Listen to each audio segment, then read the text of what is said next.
A fall feel is in the air as two teams take the field tonight, looking to gain some late season momentum with postseason just 2 weeks away. It's MIC football live from the northwest side of Indianapolis as the Pike Red Devils host the North Central Panthers tonight on the IHSAA Sports Network.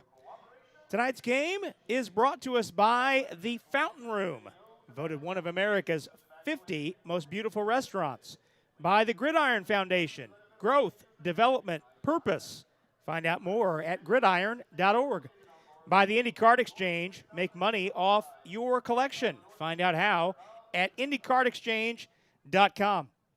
By LD Smith Plumbing, the big dogs of plumbing and drains. And by Trine University, be supported, become thunderous, trine.edu. Right alongside Joe Polizzi, Rob Brown with you tonight at Pike High School, the northwest side of Indy, for this MIC conference matchup between Pike and North Central. Both these teams coming in at 2-5 with 2 weeks to go in this Indiana High School regular season before the sectional are upon us. And, Joe, this is a great opportunity for both of these teams to get in the win column and get some momentum here as the tournament gets going here at the end of October. I am so excited. Thanks for the intro. I'm so excited to see how this game's going to take place. Both teams come in after kind of a sluggish start, but truly feel they have an opportunity to get a conference win tonight. First night that it's been anywhere near crisp autumn, and it's just a perfect night for it all. Feels like football weather for sure. We're going to get one break in here in the pregame show. We come back, we'll get Joe's keys to the game, and we'll take you up to kickoff here at the top of the hour. It's Pike, it's North Central, it's MIC football right here on the IHSAA Sports Network. We build Indiana. The Laborers International Union of North America builds and maintains roads, bridges, and other essential infrastructure that make us the crossroads of America. So thanks to LIUNA members' work, Hoosiers have a better quality of life, like access to utilities, easier routes to jobs, schools, or medical care. We build Indiana for good jobs and stronger communities. the Labor's International Union of North America. We are LIUNA. Your home uses water all day, every day. So when plumbing problems arise, you need them fixed fast and right. The LD Smith Plumbing crew can handle anything, from outdoor plumbing repairs to everyday water problems. Plumbing may not be pretty, but we're pretty darn good at it, and we'll always give you a fair price. That's our dirty, stinking, honest LD Smith Plumbing promise. LD Smith Plumbing. A dirty, stinking, honest. Call today and save up to $300 on a new water heater installed. Gridiron Foundation is all about development. When they first started learning about football, all the way to high school, giving them opportunities with their hard work and the ecosystem we've built. We take them out of their neighborhoods and put them in front of Division I coaches and give them a purpose and a chance to be successful after high school. The type of growth that I've seen in our athletes and Gridiron Foundation has been more off the field than on the field. That was the original purpose, to make well-rounded young men in life and community. 1, 2, 3, when you're looking for a college, you should consider cost, financial aid, access to professors, internships, and outcomes. If you're goal-oriented and ready to take control of your future, you need to visit Wabash College. Wabash is nationally ranked in the most important areas: professors willing to help you achieve your goals, an unbeatable classroom experience, and happy, successful students. Schedule a campus visit today at wabash.edu. And as the Pike Red Devils take the field here at George C. Grosskopf Stadium on a beautiful night for football, week 8 of 9 of Indiana regular season high school football, we'll take a look at what Joe Polizzi has on his mind for tonight's keys to the game. Well, you can't beat that high school locomotive horn, can you? And absolutely they come not. On, take the field to that. That's exciting. We have some very important keys for this evening. To me, the big thing in this conference, there's so much speed and explosiveness. The whole key is, can you stop the big play? That was North Central's problem last week. There were probably at least 3, maybe 4 runs of 50 yards or more, passes of 50 yards or more. If you could make teams in this conference, especially a Pike or a North Central, work the length of the field, it's very difficult to score. So if you could eliminate that big play and work hard on your pursuit path and deep ball coverage against the big play, that's going to be a huge key for tonight. Sound fundamentals would be key number 2. Can they play the game the way it was meant to be played? This is a team with 5 losses on the year. Can they make the plays fundamentally that keep themselves from making the mistakes that cost you to lose? I'm going to be keeping my eye on the fundamentals of how this game is played. And the third key for me is poise. It was a situation last week where the first half, North Central played toe-to-toe with Lawrence Central. It was a great football game. It looked like they had their chance to get that first conference win, but poise kind of broke loose, and we saw some bad habits in the second half. Penalties, drop balls, dropped heads, things like that. So to see what Coach Kofer did over the week to gain the momentum back and get this team playing with confidence and poise will be a huge key on how this game goes tonight. Well, Joe mentioned both these teams 0-3 in conference play, but identical 2-5 records. They took different paths to get there. North Central losing last week 49-14 at home to Lawrence Central, but Pike got back in the win column, defeating Guerin Catholic here on this field 41-21. Captains converging at midfield for the coin toss. Our officiating crew tonight: Curtis Anderson, Jeffrey Corman, Patrick Faust, Tom Gerlach, and Damon Williams.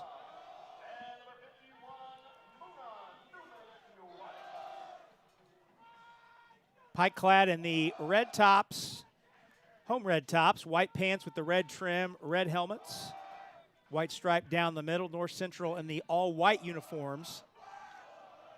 Red trim on the shoulders. White helmets, black stripe down the middle, trimmed in red, and the black NC trimmed in red. All-time series between these two programs tied at 13. Pike has won 3 straight. Prior to that, North Central had won 5 straight. Joe, we were talking before the ball game. The last road game this North Central program won was here on this field back on October 8th, 2021. North Central won 18-14. North Central has dropped 20 straight road games since that time. You know, this is such a big week to bounce back for both teams, North Central in particular, to get that first conference win in a couple of years and to especially get it on the road will be enormous for them. And again, I'm just anxious to see how they come back and play. We saw such growth week by week by week until the second half of last week, and we just want to see where they can pick up. This is a burgeoning program with tons of potential. Just anxious to see how they can put it together tonight and put together 60 minutes or the whole entire game of great football. Meanwhile, a win for Pike tonight would mean consecutive wins for the first time this year. Pike coming off a 5-5 campaign last year, which was the program's best season since a 6-5 season in 2017. North Central won the toss and deferred, so Pike will get it first. 66 degrees, our game time temperature. Light breeze coming out of the south. Keep an eye on that from a kicking game perspective. Beautiful night, as Coach mentioned. First night of the season where it's really felt like fall, and it just seemed, Coach, just a couple weeks ago that it was week one, and we had the sweat towels out, and guys were cramping in the third quarter. And no kidding. You blink twice, all of a sudden it's week 8, and it feels like fall, and the playoffs are right around the corner. No kidding. It's not like this is actually the first week that cramping hasn't been a factor. Being dehydrated will not be a factor tonight. I'm sure they hydrated well, but it's just a perfect night for football with two teams just itching to get at each other. Should be a ball. Caleb Fowles hits a low twister taken by Jalen Griffin at the 12. Griffin takes a wide angle, has some room, and Griffin out across the 35, but a flag flies in. Griffin very dangerous as a return man, has 7 touchdowns in his career and has scored 4 ways, 4 reception touchdowns, an interception touchdown, and both a punt and kick return touchdown.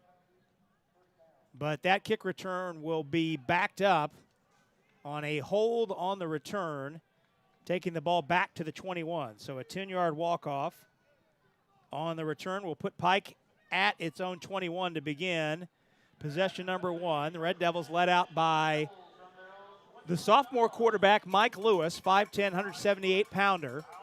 Lewis appeared in 7 games as a freshman. Flanked to his left by the tailback, Bobby Thomas. Lewis faked the pitch and then spins ahead for gain of about 4 out to the 25. They've been playing good team defense, North Central Panthers have. That was just a counter play with the quarterback keeping the ball, and you could tell just the size of that Pike offensive line. They're going to try to hammer North Central. Now, North Central has the ability to put the pressure on. When they want to stop the run, they have quite a package to stunt and move around and take advantage of their speed and quickness. That, to me, is going to be a great matchup. Lewis fell across the 25, given the 26, gain of 5. Lewis, quick pass in the flat and a diving catch for a first down. Good read, good call, nice sharp throw. Caught Panthers in a zone defense and split that zone nicely and got a good possession completion and moving those chains. Josh Murray down low to get it for a pickup of 8 and a first down. Murray, the leading receiver, coming in with a team-high 18 receptions. That's a first down for the Red Devils out to the 34. Thomas, first carry of the evening, runs through the first tackler. Trio of Panthers brings Thomas down at the 44. That's a big red wave on their offensive line for the Red Devils. They can come off that football. If they can continue to get 5 yards a pop, it's going to be very, very difficult. But what we've seen so far from North Central is they can stunt, take advantage of their quickness. Thomas again has some room down the left side, and Thomas has a big play in the run game. Still loose down the sideline. Thomas may go. Thomas has the pylon and a touchdown. Just broke it to the outside. A nice run off tackle play. Bounced it to the outside. No support, no containment. They were out of alignment there. And he just turned on the Jets in some poor defensive angles helped them all out, and that's commandment number one, was to defend the big play. And there's big play number one, a 61-yard gallop down the right sideline by the junior, Bobby Thomas. On to kick the PAT is Brendan Beckwith. Low snap, and the PAT is no good. North Central might have gotten a piece of that. It looked to me like there was a hand on that. We'll have to check the replay. Beckwith's PAT is no good. But Pike's on top, 6-0. We'll step out, take a quick break. Minute 58 into this one. 6-0 Pike on the ISC Sports Network.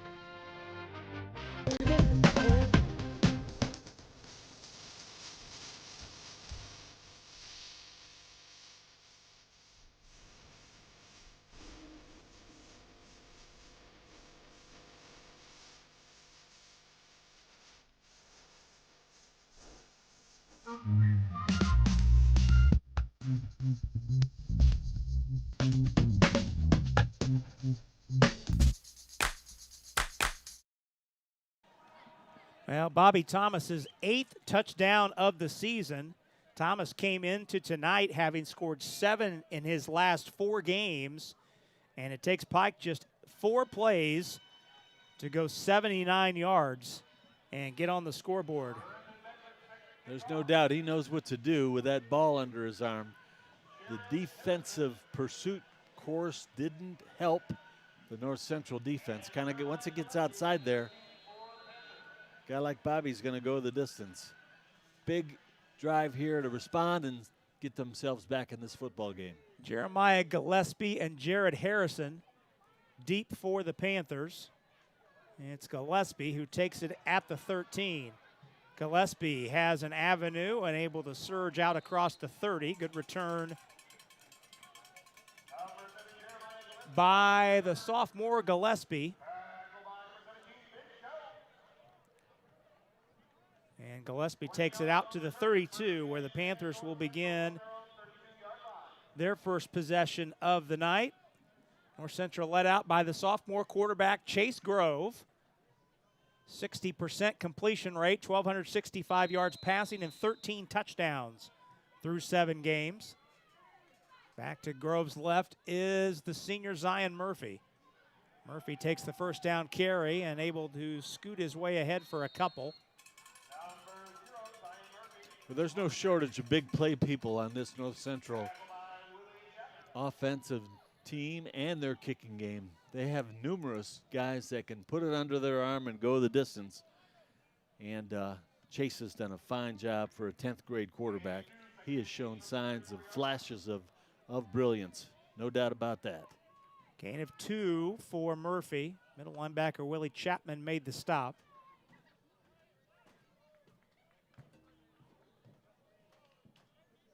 Plenty of time on the play clock as Grove resets his protection. Little pocket pass across the formation. That's Tank Averett coming across the formation. The more number 6 gets his hands on the ball, the better off the Panthers are going to be. He can scoot. He and his brother, 5 and 6 on your roster, can go the distance at any time. Nice, well-blocked play. Definitely a third and manageable situation. Check that. That's the older brother, Demetrius Averett. The 6 had scrunched up his back. That'll happen. Looked like a 5, but that is a 6. They run the same. They have the same explosiveness. And just one little digit separates them. 3rd down and 1. That goes down as a pass in the stat book with the little pop across the formation. Murphy stutter stepping, and a second effort spin should be enough to move the chains, and it is. So that's the kind of thing that we saw all year long. This team plays with extra grit. That hit at the line of scrimmage could have stopped that, but he kept his feet pumping. Picked up that first down. That turned into a 5-yard gain. Needed just 1. He just, you see those feet with contact? I love seeing that. Second effort by Murphy. There was contact at the line of scrimmage, so Murphy turned a no gain into a 5-yard gain and a Fresh set of downs for the Panthers out to the 44. First stand in the pocket throw from Grove is a completion into Pike territory to the 48. That catch brought in by Javen Brooks. This is the kind of secondary that Grove kind of has a field day with. If they stay in this cover 3, which we're seeing thus far in this game, there's going to be some windows. And with time, Chase will rip this apart. That's a gain of 8. Second down and 2.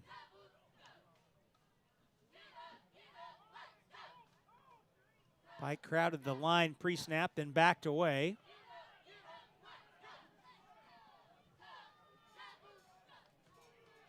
Grove stands in. Down the left side, flag flies in. Pass broken up by Jalen Griffin. Intended for Brooks. But defensive holding will give North Central a fresh set of downs on the 10-yard walk-off. Nice read there by the 10th grade quarterback. I keep saying 10th grade because it amazes me. He has shown poise and confidence and talent well beyond his years, but he saw them jump into man coverage and try to hit that fade, and although it was incomplete, he got the call, and that moves those chains. So the walk-off takes it down to the Pike 38. North Central on the move on its first possession.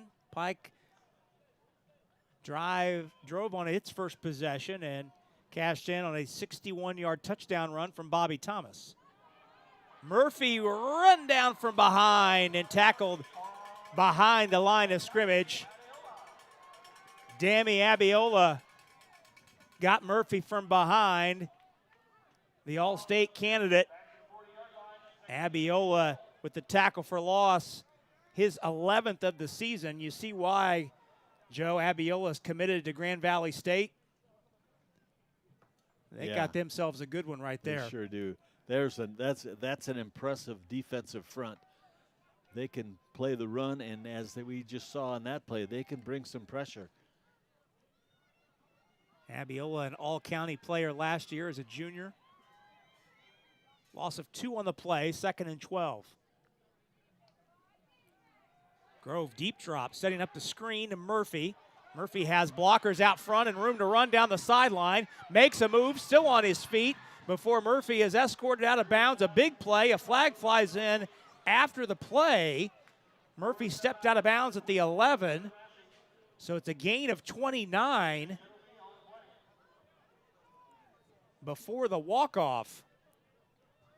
Looks like we're bringing it back, Coach. Maybe not. Let's see here. Good call. Yep, it is going to come back.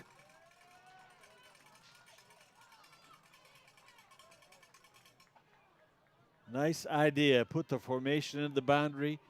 Knew pressure was coming. Got the screen off. They've had several very effective screen calls this year. Must be done. You must execute the screen against teams that are quick and are going to pressure you. Good call right there. Good execution. So the down will count. That'll take away some of the distance on the pass. Ball's at the 26-yard line. Grove scrambling, tossed down. That's Muna Newman Nawadika. Grove was able to get upfield, so it goes down as a positive gain of 2 for Grove on the scramble. I thought he was going to be able to break that and make something happen. It was the perfect time to do such a thing. They jumped in man-to-man, had the route covered, and it would have taken some improvisation. Say that word for me. Improvisation by Grove. Yeah, I got you. And he almost pulled it off. Almost pulled it off.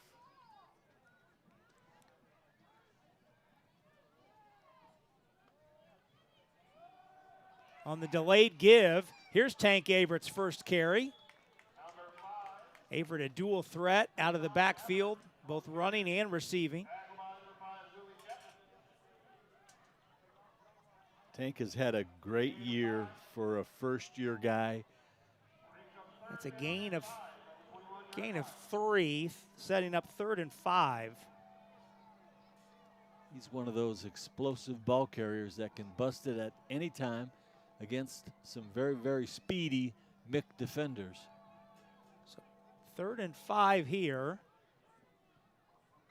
Might be 2-down territory at the 21.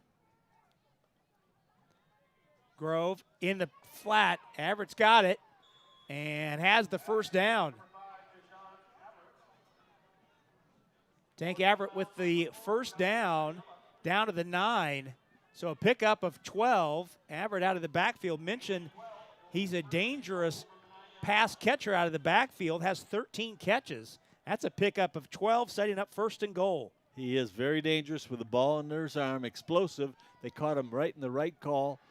Man-to-man coverage versus a back, a fast back. It's always a difficult matchup.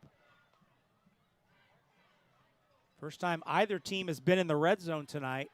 Now the defense typically will tighten up here in the red zone. Certainly the coverages do. 4:20 left in the first quarter. And Murphy is met, trying to turn his way up the left side. And a tackle for loss by Willie Chapman, his 10th. Second tackle for loss on this first drive defensively for Pike. And that's a loss of 3. Penetration across the board. Good job by the scraping linebacker. Pike was all over that one. Chapman, the second leading tackler on this Pike defense. 2nd and goal from the 12. Grove has all sorts of time. Now steps up, flips it out in the flat. Oh, off the hand of Murphy. I think Murphy might have been thinking about the room he had to run before he brought it in. Yeah, he got caught by surprise, too, because it looked to me and then everybody else that Chase was going to keep that ball. Beautiful job by improvising. I'm going to try that one again. I'm trying that one again tonight. There. It's a good thing I'm not broadcasting with my son, Ben. He would rip me to shreds. Yes, he would. But good execution by the QB. Made the right call, made the right move. To no avail. Important 3rd down. First incompletion of the night for Grove after completing his first 4. Empty backfield. In the flat. Everett accelerates to the pylon. Is he in? Heck Touchdown. Yes. He is in. Touchdown. Late indication. But Tank Everett in. Accelerating on the screen pass. Everett's in for the touchdown. Out of the backfield. 2nd touchdown catch of the year for Everett. North Central's tied the game. PAT pending for the lead. Boy, they found something they like there. Getting man coverage and throw it to that back out of the backfield. It's him versus a linebacker, and that's almost impossible. Beautiful job, execution, pass catch, and on the board. Foul's on for the PAT, and it's good. Panthers have grabbed the lead. 3:27 to go. First quarter, 7-6 our score. North Central on top. We'll step out, take a break, come right back. You're watching Indiana High School football on the ISC Sports Network. We build Indiana. The Laborers International Union of North America are building roads and bridges to get Hoosiers where they're going today and a new energy infrastructure that will keep Indiana competitive tomorrow. LIUNA's over 12,000 statewide members also grow local economies, earning good union wages, shopping where they live and work, and paying taxes. We build Indiana for good jobs and stronger communities. The Laborers International Union of North America. We are LIUNA. Well, the 12,000 Hoosier men and women with Laborers District Council and affiliated local unions that build in Indiana, we are LIUNA. Alongside Joe Polizzi, Rob Brown with you tonight. At Pike High School, North Central on its first drive of the night goes 11 plays, 68 yards. And Chase Grove throws his 14th touchdown pass of the year, second one caught by Tank Everett. North Central with the PAT. from Caleb Foles, and Panthers have grabbed the lead, 7-6. Griffin and Nash are deep. Griffin takes the kick off the carpet at the 9. Griffin makes a move. Griffin to the outside, and Griffin wrestled out of bounds out across the 40.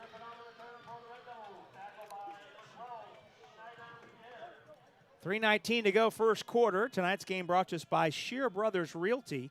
Curious as to how much your home is worth? The Shear Brothers team at United Real Estate will provide you with, at no cost, no obligation, market value report of your home. Call now at 317-255-7285.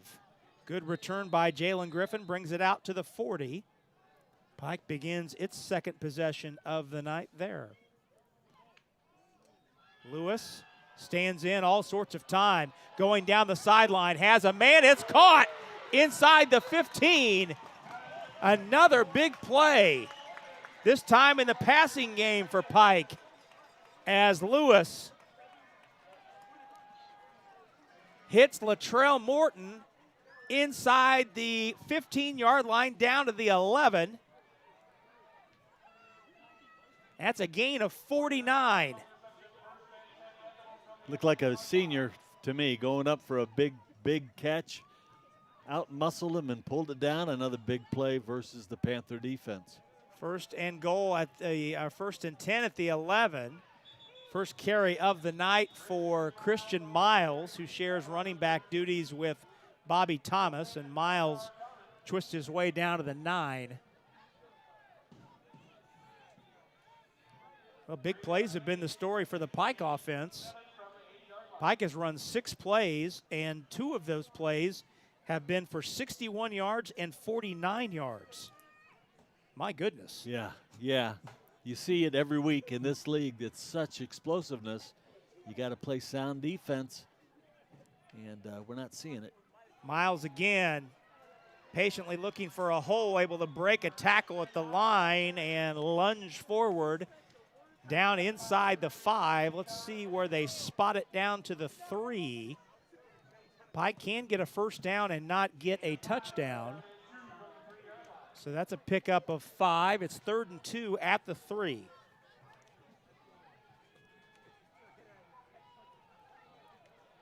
Now a 2-back set with both Miles and Thomas. Direct snap to Thomas, and Thomas with an easy avenue to the end zone. Thomas has his second touchdown of the game, and Pike has regained the lead on the 2-yard run by Bobby Thomas. So this is the way it's going to be, huh? Track meet. Back and forth. Track meet. Back and forth. Pike has shown the ability to go to the big play, but their offensive line has such size. That was a walk in the park touchdown, because they can come off the football. Time to make some adjustments so that defensive front. I want to correct myself. That was a 3-yard touchdown run by Thomas. Now Pike will go for 2. Lewis is back in at quarterback. Lobs to the end zone. Jump ball broken up. That was intended for Amani Lewis. Broken up by Jared Harrison. So 2-point play is no good. You know, we'll keep it here. The fact that they have missed their extra point on both touchdowns kind of gives North Central a little spark. That point may not look huge on the scoreboard, but in terms of momentum of the play of the game, it sure makes a difference. So we'll take that defensively any day. So it's a 5-point game. Tonight's game brought to us by LD Smith Plumbing. Tonight's big dog of the game is powered by LD Smith Plumbing and Drains, in plumbing and in football. The battle is won in the trenches, and that's where the big dogs dig. Linemen open the holes and unclog the mess and protect their team every single down. That's why LD Smith Plumbing and Drains highlights the big dog of the game. Stay tuned, and we'll award the big dog in the 4th quarter. We'll task Joe with that effort, and we'll circle back on that in the 4th quarter. That's been fun. That's been a nice feature for these games. We'll get back to that. So 3 possessions, 3 touchdowns. Pike with the lead, 12-7, 1:35 left in quarter 1. Happy you're with us on this Friday night. Gillespie and Harrison deep. Harrison broke up that attempted two-point pass in the back corner of the end zone moments ago. Gillespie will take the kick, coming up to get it at the 14. Patiently waiting for a hole, spinning his way is Gillespie. And forward progress will give Gillespie, should give him out to the 30. We'll see where Gillespie is spotted down. Hog-tied. Yeah, I would think forward progress will give Gillespie out across the 30. Certainly that's where it was whistled dead before Gillespie was tossed to the turf. 1:27 left in the first quarter, and the ball is placed right at the 30. So possession 2 for the Panthers begins there.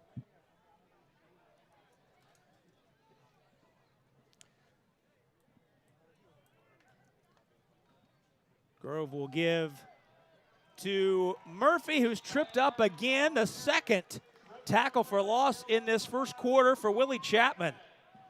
Boy, Willie Chapman in that middle linebacker spot has found his way into the backfield for North Central. There's another look at it. Chapman cutting the feet out from under the back Murphy.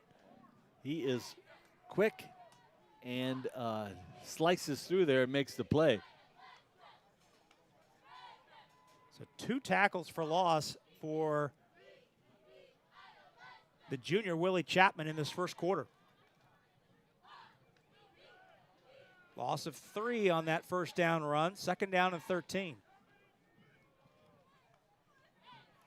Again, they try with Murphy, and Murphy runs straight up the gut, recovers the lost yardage on first down, setting up third down and 10. Well, that is tough going right up the middle. There's big boys, good size up front, and they play their gap control very, very well. They're going to have to mix it around that first drive and their second drive. We had effective screens thrown to the back out of the backfield, kind of moving those big fellas around. I think that's going to be a big key. This is really by my recollection, Joe, this is the first real third and long that North Central has faced. And this will be the final play of quarter 1. So before we go any further, we'll step out, take a break, come back, and North Central will begin quarter 2 with this third down and 10. Through 1 quarter of play, Pike on top, 12-7. You're watching Indiana High School football on the ISC Sports Network. Raising Cane's invites you to grab life by the chicken fingers. So get out there. Be you. Do you. Embrace whatever makes you, you.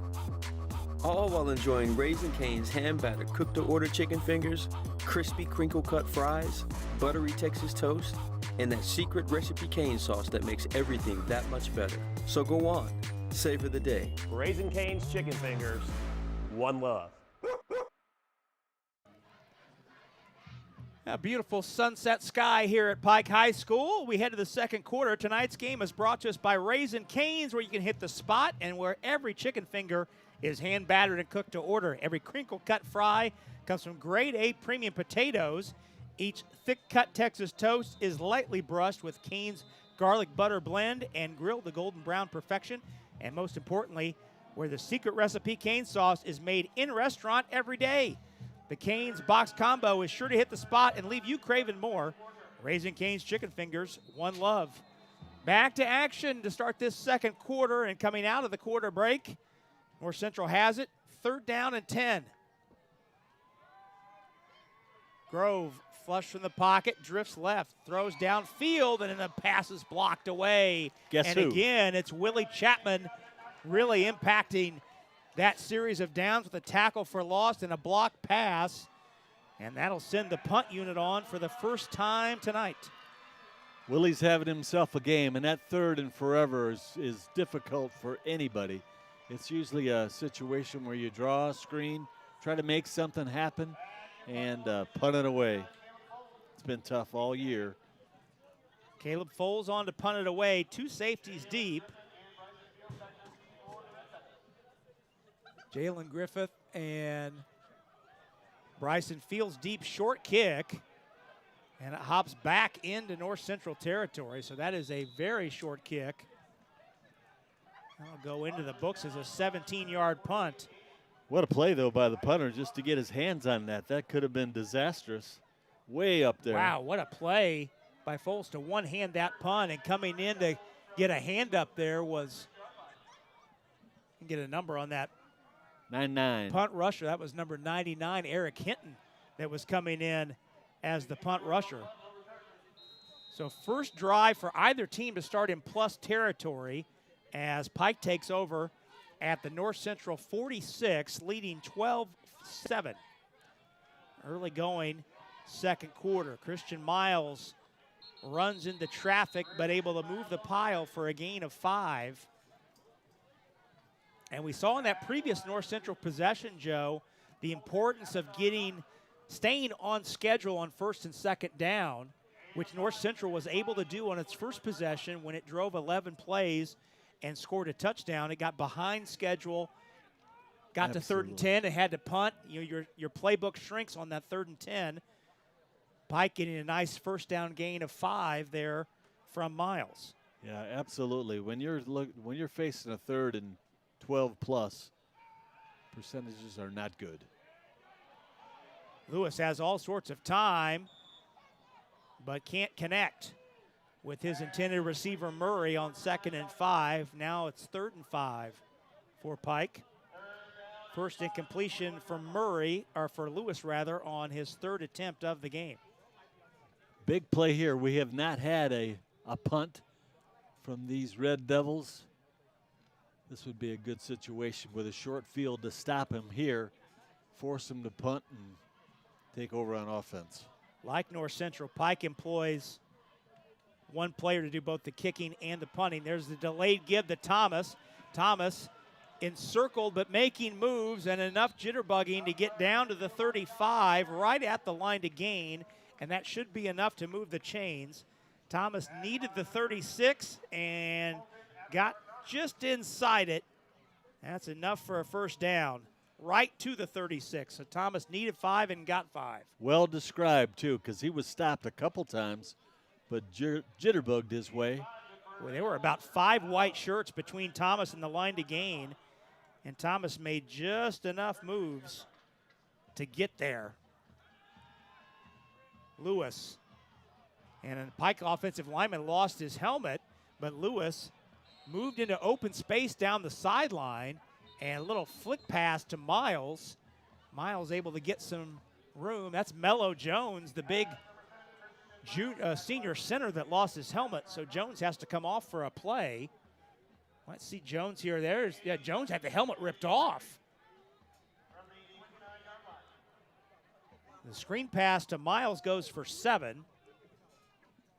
And I think the rule is if your helmet is ripped off by your opponent, I think you can stay in the game. Yeah, I think he had to run too far to get to the sideline to put it back on. And he said, leave me out this one, Coach. Yep, I'll come back in here next play. 2nd down and 3. Big boy. Pike driving.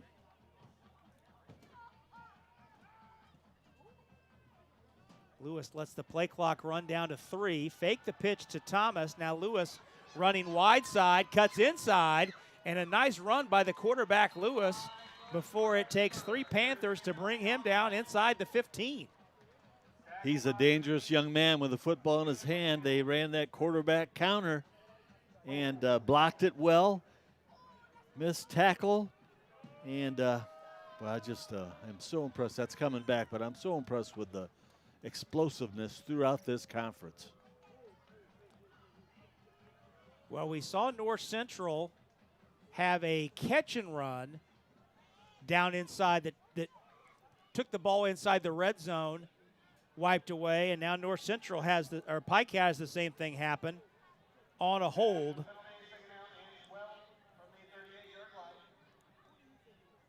So that backs the Red Devils up, 2nd down and 12.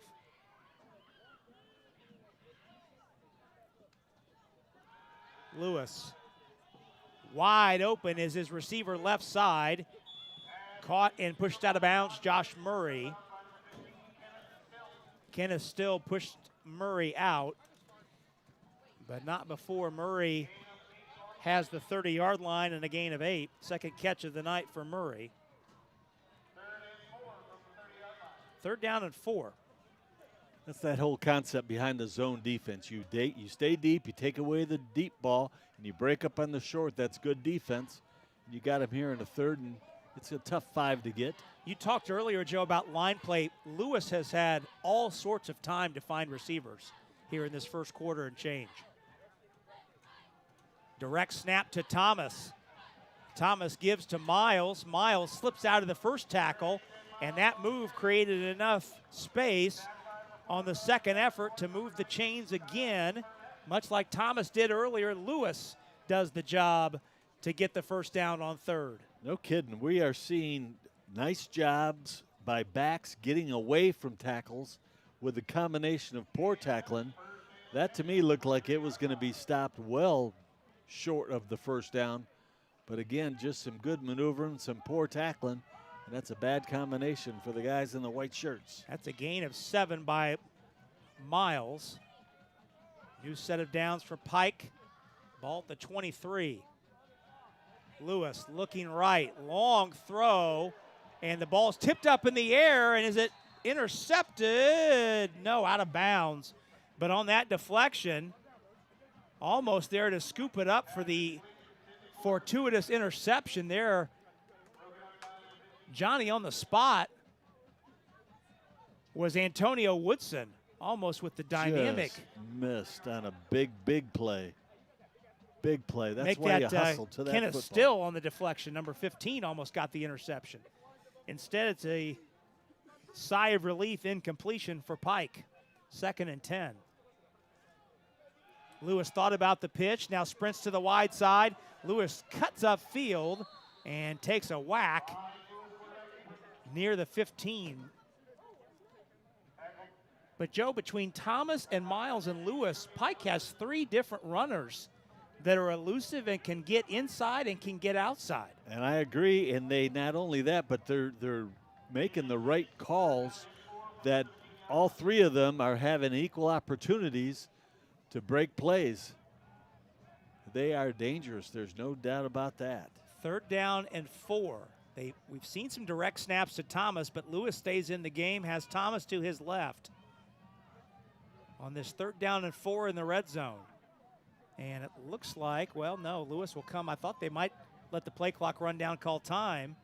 Instead, Lewis will let it run down and take a snap, throws in the flat, and the receiver is ankle tackled behind the line, and that is a 3rd down pickup saving tackle in the backfield by Kenneth Still. No gain. Make for an interesting decision here. See the play Still makes here to get off his block and make the ankle tackle. Beautiful play. Great defense. Looks like they're going to try to go for this, huh? Yep, 4th and 4. This will be the first 4th down attempt of the night for either team. Ball spotted at the 17. Lewis looking right, throws the slant, leaping catch down inside the 5, touchdown. So not only do the Red Devils convert, they get a touchdown on 4th and 4 from the 17. Lewis connects with Latrell Morton on the slant, and the Red Devils extend their lead to 18-7. You know, they have worked on that so much, and they just knew exactly what was going to take place. Cornerback was playing outside leverage. There was no safety down the middle, and the slant was their go-to call, and converted for 6. That's Morton's first touchdown catch of the year. Beckwith's on for the PAT. Hold down, and the kick is good. Flag flies in as Beckwith was hit after the kick. We'll let the officials sort this one out. We need to get to a break here. 7:12 to go, first half. Pike leads 19-7. We're back after this on the ISC Sports Network.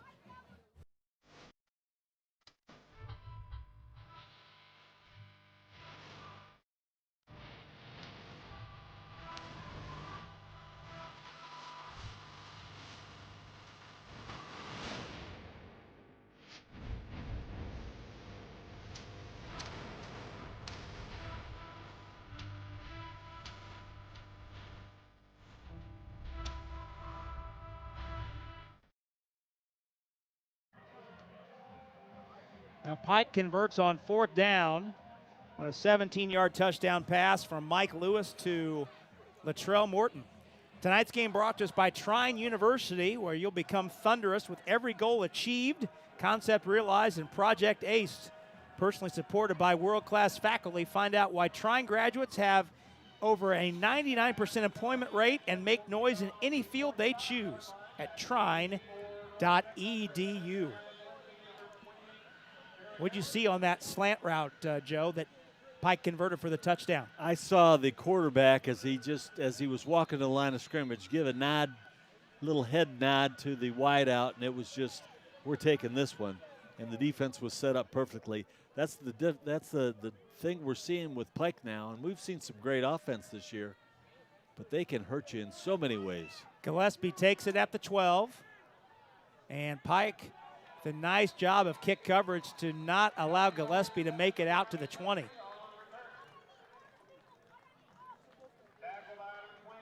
Very impressive performance here by Pike. We got to answer, Panthers. So let's see where the ball is placed. 17-yard line. So Pike has had the football 3 times and has scored 3 touchdowns. This will be possession number 3 for North Central. Panthers scored on their first possession, but went 3 and out with a punt on possession number 2. Got themselves in the 3rd and forever. Tank Averett the back with Grove, and Grove has his intended receiver, the quick toss in the flat. Good first down pickup of about 6 on the catch by Javen Brooks. They're still kind of scrambling around trying to find out what they can hang their hats on offensively. We've seen the screen work. We've seen the kind of the pitch to the tailback out of the backfield work.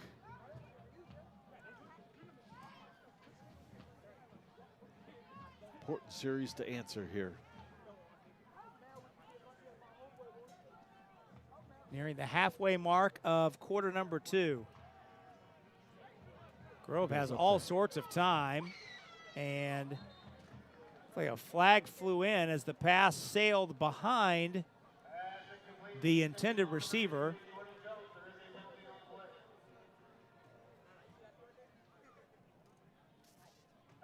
Pass interference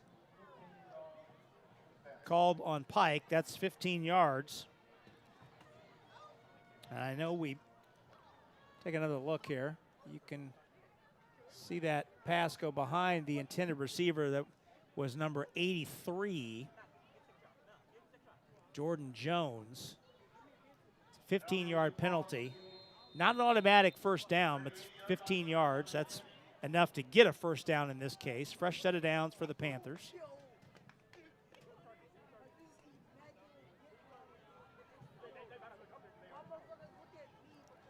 Two receivers to either side for Grove.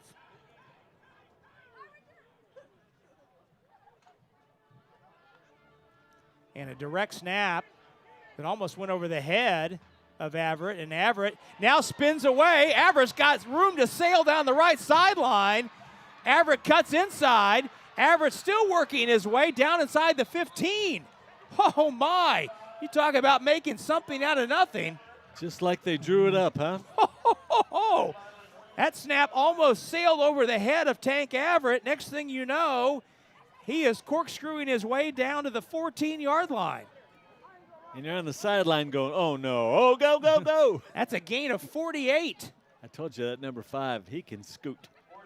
That is the longest run of the season for Tank Averett. First big play of the night for North Central. Sets the Panthers up. 1st and 10 at the 14. What a run. Speed kills, and that has been the thing. The big plays back and forth have been making this such an exciting year. Zion Murphy's back in at tailback. North Central calls timeout. Colin Coffer's back out on the field.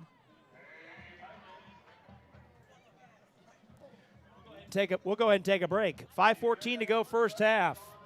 North Central calls time, but the Panthers are driving. 19-7 our score. We're back in a moment on the ISC Sports Network. We build Indiana. The Laborers International Union of North America builds and maintains roads, bridges, and other essential infrastructure that make us the crossroads of America.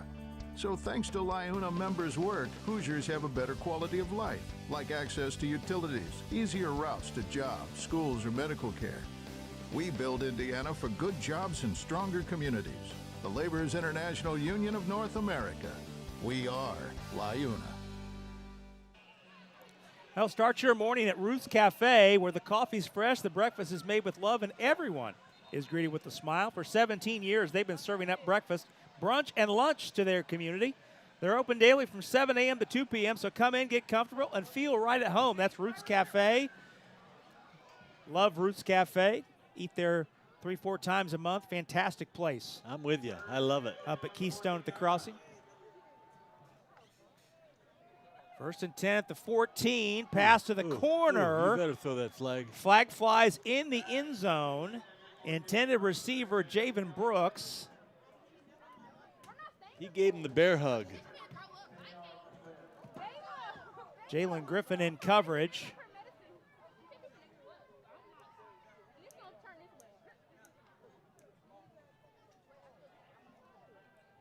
I did not see, did you, Joe, did they call pass interference or defensive holding? They called defensive holding. So at the 14, that should be, that'll be 10 yards. So that'll take it down to the 5. And be another, and a fresh set of downs. So 1st and goal from the 5. Grove looking over toward the bench. Grove throws the slant, touchdown. Touchdown, Javen Brooks. Quick throw and catch, and Brooks is in the end zone for the 6th time this year. Okay, we got our answer. Beautiful job on the big play, getting it down there, and then execution on the slant. Chase and 1-3 have hit that 1,000 times in practice. Beautiful execution, and we got us a game. 19-13 the score. Foles is on for the PAT. Good snap, plenty of leg down the middle, good.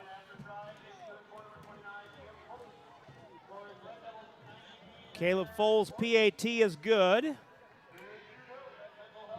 That makes the score 19-14 with 5:07 to go.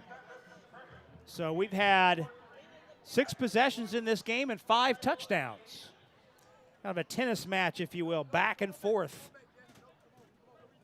As Javen Brooks scores his 6th touchdown of the year, and that's touchdown pass number 15 of the season, 2nd of the night, from the sophomore quarterback, Chase Grove. And every one of these scores were either the result of or helped by a big play. It's been big plays. That's what happens when you get such dangerous speed on the field. Both teams are 2 for 2 in the red zone.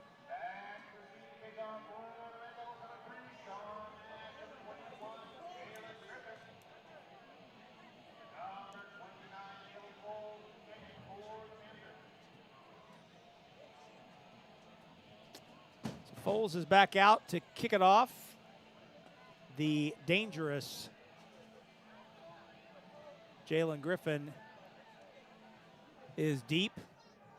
He came close to breaking one the last time, took it out to the 40.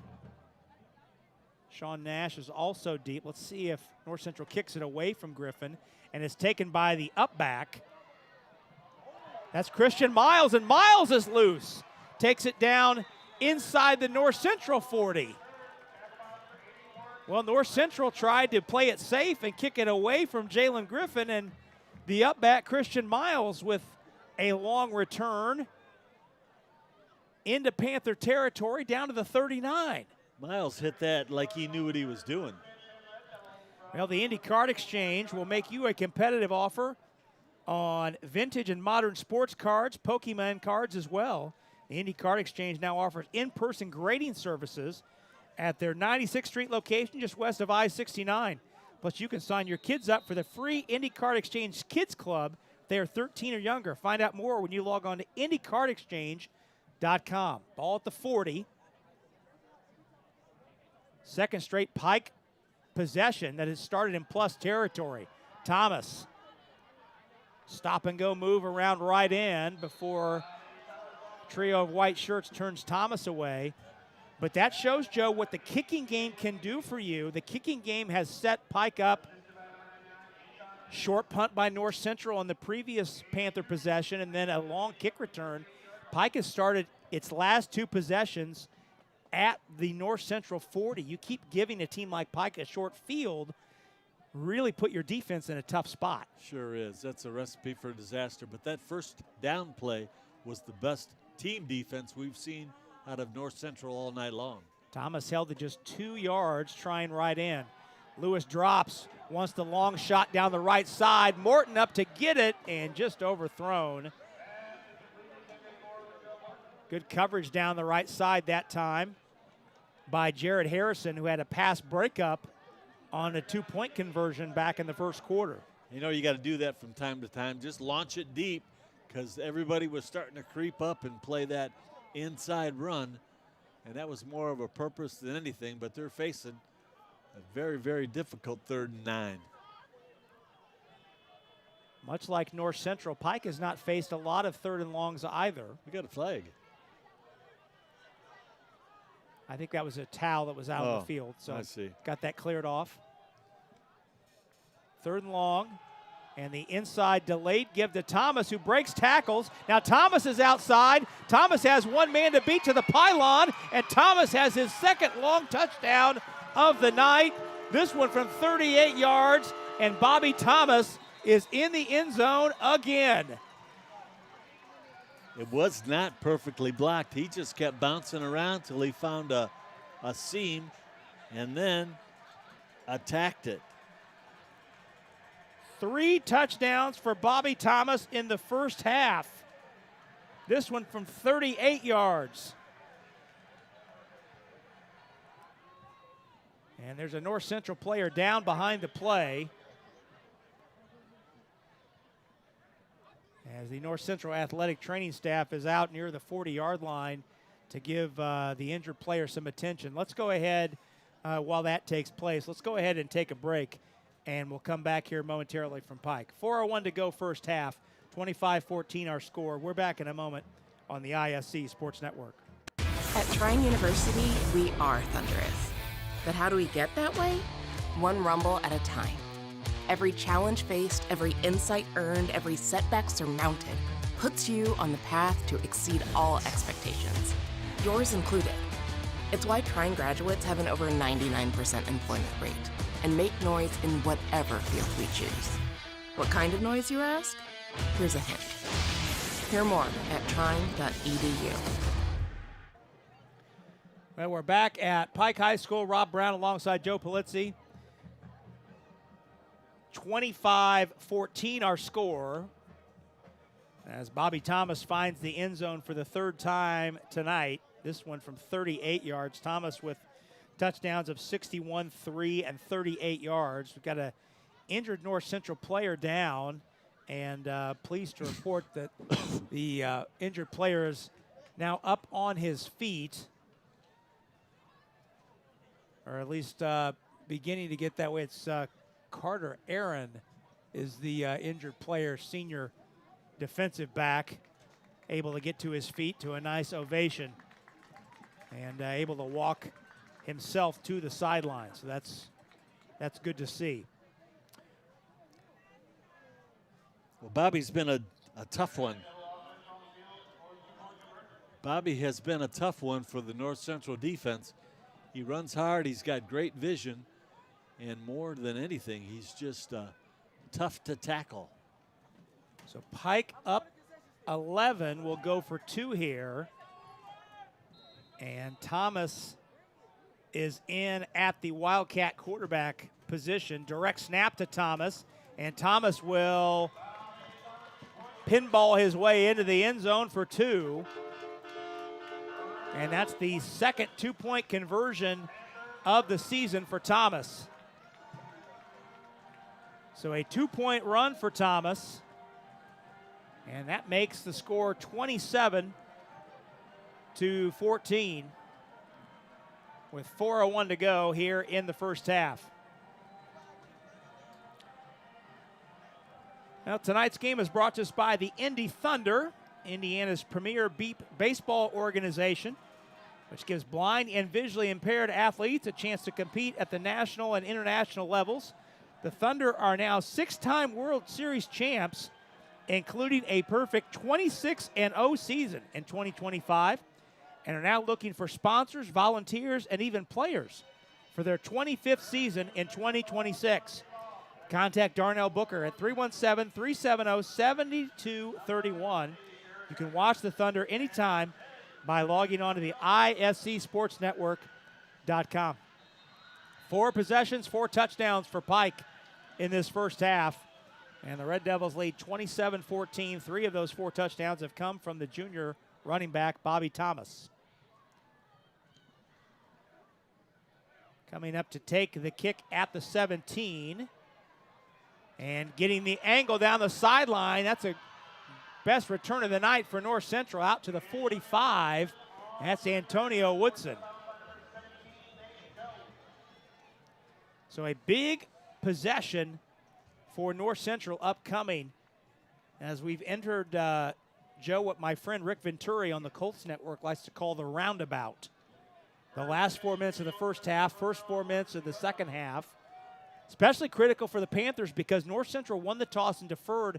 The Panthers are going to get the ball to start the second half.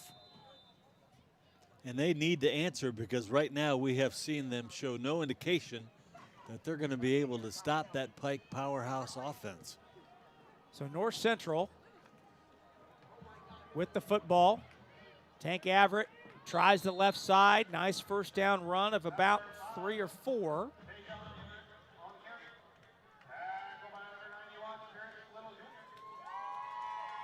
Terrence Little Jr. on the stop. Averett with a gain of 4.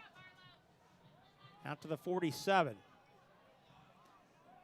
Averett with the big run to set up North Central's last touchdown, a 48-yarder that put the Panthers in business in the red zone. Second down and 6.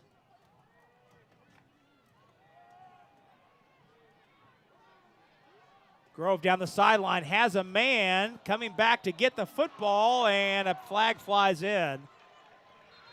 Ball was underthrown, and Brooks tried to come back to get it. And a flag flew in. And maybe, Joe, you can explain, unlike in the NFL and college and high school, about how the defensive back has to make an effort to look back at the football and make a play. You know, that's all the way down to the referee's discretion as if he's playing the football in the air or not. You can't always look back. You can't always look back, especially if you're in man-to-man coverage. But that was a very low percentage toss by the QB, putting it up with a safety over the top. Good for them, they got the call.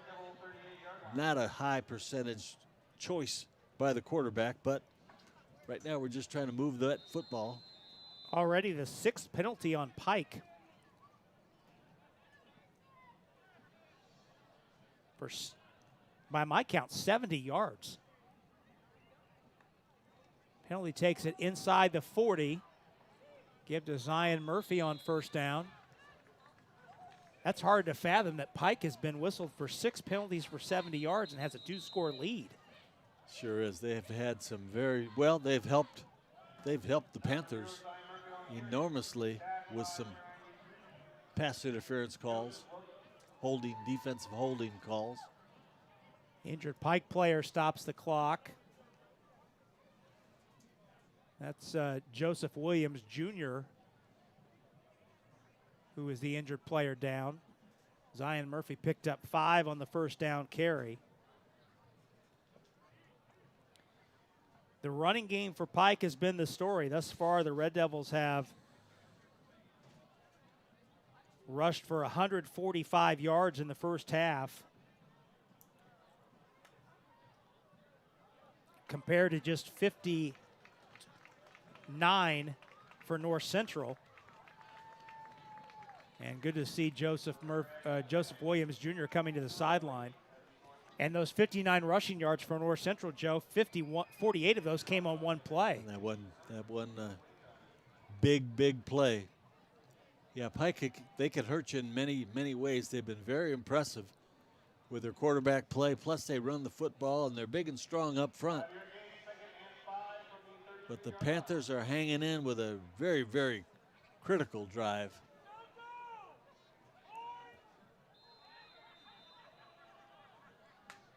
Second down and 5.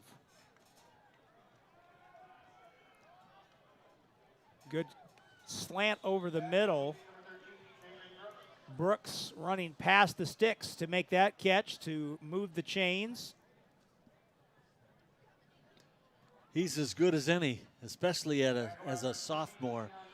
Good call, crossing route versus man coverage. Chase had his feet nice and balanced and delivered a perfect strike. Moved to those chains. Gain of 8. Fresh set of downs.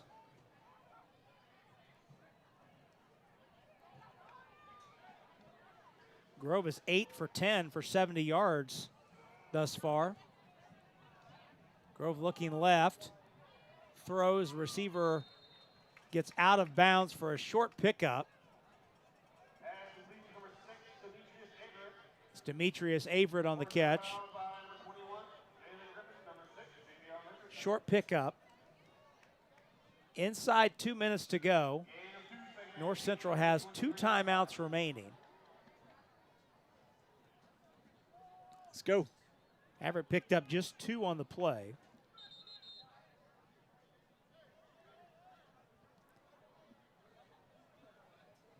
The play clock needs to be adjusted, perhaps. Or perhaps the game clock. They're going to radio up to the press box.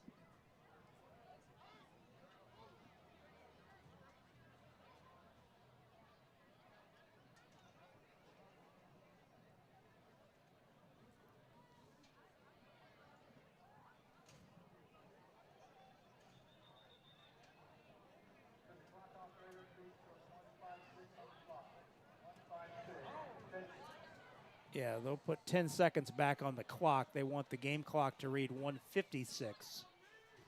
Appreciate our referee having a microphone tonight. That helps us out a great deal. We usually don't get that luxury, so we'll take it. I was going to say, I think that's the first time all year that I've seen that. So again, North Central will get the ball to start the second half. So if the Panthers time this correctly, they could get 2 straight possessions out of this or come awfully close. Grove toward the end zone has a man just over the outstretched hands. Boy, that ball almost dropped into the pocket of the intended receiver, Javen Brooks. Overthrown by about a foot. That was very close. Definitely had the right route on. The corner route was open. Chase may have put a little bit too much air underneath that, but that is something we definitely have to come back to. Wide open. Third down and 8. And Mike Brevard wants a timeout. Pike calls time. First timeout called by Pike.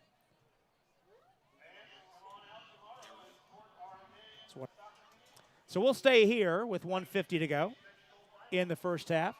27-14 our score. We mentioned that the state tournament is right around the corner. Both of these programs are 6A programs, so the 6A tournament starts a week later than the rest of the state tournament because there are fewer teams in 6A. So, whereas the regular season concludes next week, North Central will be at Ben Davis, and Pike will be at Lawrence North And then the state tournament begins the following week. The 6A tournament begins on Halloween night, 3 weeks from tonight. North Central in a sectional with Lawrence North, Lawrence Central, and Decatur Central, while Pike is in a sectional with Ben Davis, Brownsburg, and Avon. And the state tournament draw is Sunday. So everybody across the state will learn their first round sectional opponent. Grove handles a tricky snap and throws wide open in the middle. That's an absolute dart across the middle to Brooks for a first down inside the 10. Barely had his hands secured on that football, and you're right, he zipped it. Those crossing routes have been very effective versus man coverage. That's a gain of 16, the longest completion of the night for the Panthers, and a first down, first and goal at the 7. Clock continuing to roll. North Central has 2 timeouts if it so chooses. The give to Tank Everett, and Everett encircled for not much, maybe 1. Colin Kofer will let the clock roll for now. No gain on the play.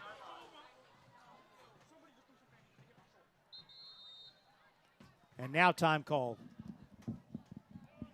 North Central calls time. It's second. So second down and 7. Bring them over, get everybody on the right page. This is enormous here in terms of having a little momentum going into halftime, plus coming out with the football. That running game down here in these tight conditions with a big, strong defensive front is difficult. Yeah, I think, Joe, this is twofold. One, you absolutely want everybody on the same page, but you also want to manage the clock. Obviously, you want to score here. You want to get 7. But you also want to manage the clock in such a way that you want to give Pike as little time as possible coming back, knowing that the Red Devils have 2 timeouts. And the ability to score in a flash. Correct. So second and goal from the 7. Little pop pass across the formation. Demetrius Averett trying to find an angle, leaning toward the pylon, and he stepped out of bounds, did Averett, at the 2. Uh-oh. So that's a good news, bad news. The bad news is he did not score. The good news is he stepped out of bounds. The real bad news is that he's limping. That good point. Once he hits that corner, he's as quick as anybody in the state.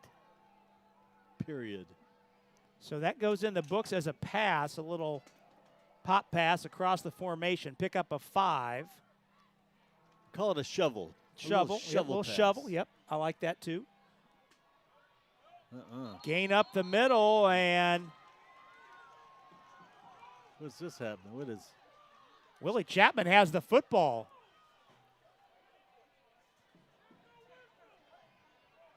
Pike's bench is arguing there was no whistle.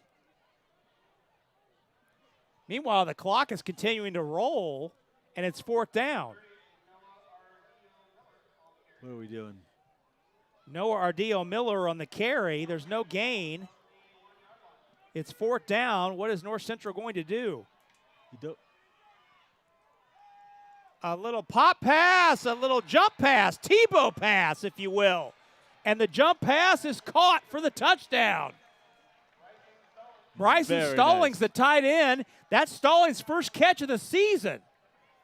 Very nice. I think, Joe, they may have thought that there was a tush push coming, perhaps. That was, they've worked on that play all year. They got a chance to run it, and it's right. It looked like it was lining up to be the tush push. Beautiful execution. Just 12 seconds left. Excellent call. Well practiced. That's as impressive as we've seen today. Foles is on for the PAT, right down the middle. We'll keep it here. So North Central converts on 4th down for the touchdown. So each team has scored a touchdown on 4th down. Grove has his 3rd touchdown pass of the half, a 1-yard catch by the junior tight end Bryson Stallings for his 1st catch of the season. Could not have come at a more fortuitous time.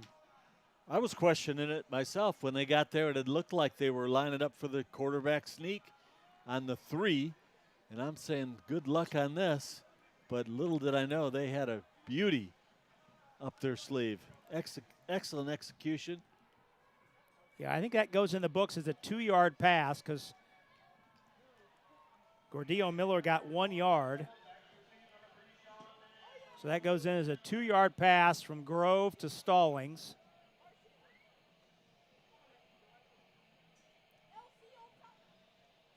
We've seen it all, haven't we? Oh, this has been an entertaining first half. Each team with 4 possessions, so 8 possessions total, 7 touchdowns. Whew, that was impressive. Getting points on that drive when you needed it most was an excellent drive, something to build on, certainly as you're going into halftime. Pike with 12.5 seconds. And Red Devils will cover up the short kick. Wisely falling on it. That's Josh Murray falling on the kick at the 36. And I would surmise Pike might just go ahead and take a knee here with the 6-point lead. That's what you'd think, but however, stranger things have happened, Joe. I'm not going to rule anything out. I'm telling you, they are, you're right. Hold on to your seat because you never know. Pike does have 2 timeouts, and the quarterback, Lewis, is lined up in the slot right. And they hand the ball to Lewis. Lewis running around right end.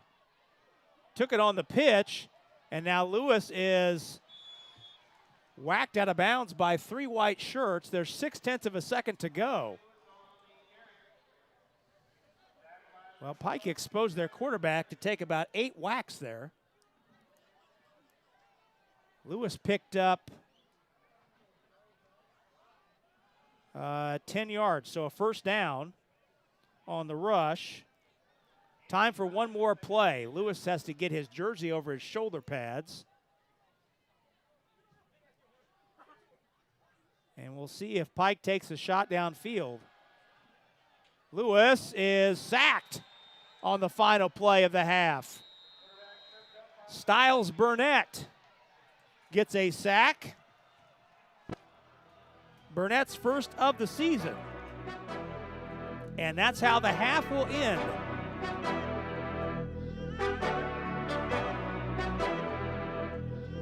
Styles Burnett with the sack. That ends the half. 27-21 our score. A very interesting first half. Pike on top. We'll step out, come back. Halftime activities from Pike are next. You're watching Indiana High School football on the ISC Sports Network.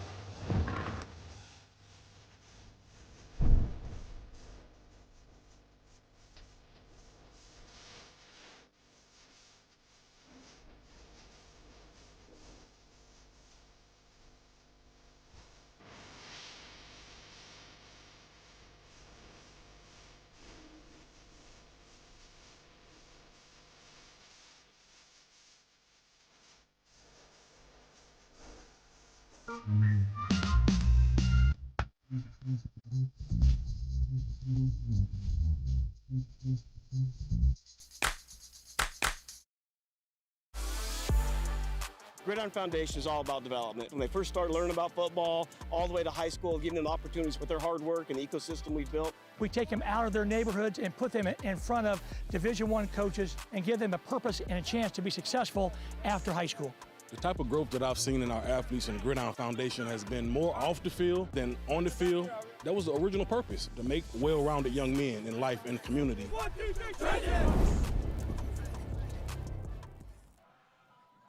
Rob Brown, Joe Polizzi back with you here at halftime.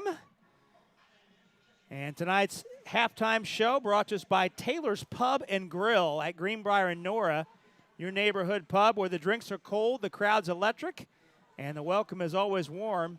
They've been serving Indy's north side for over 30 years. Come for the game, stay for the good times at both 86th and Ditch and 86th and Westfield, right next to North Central High School.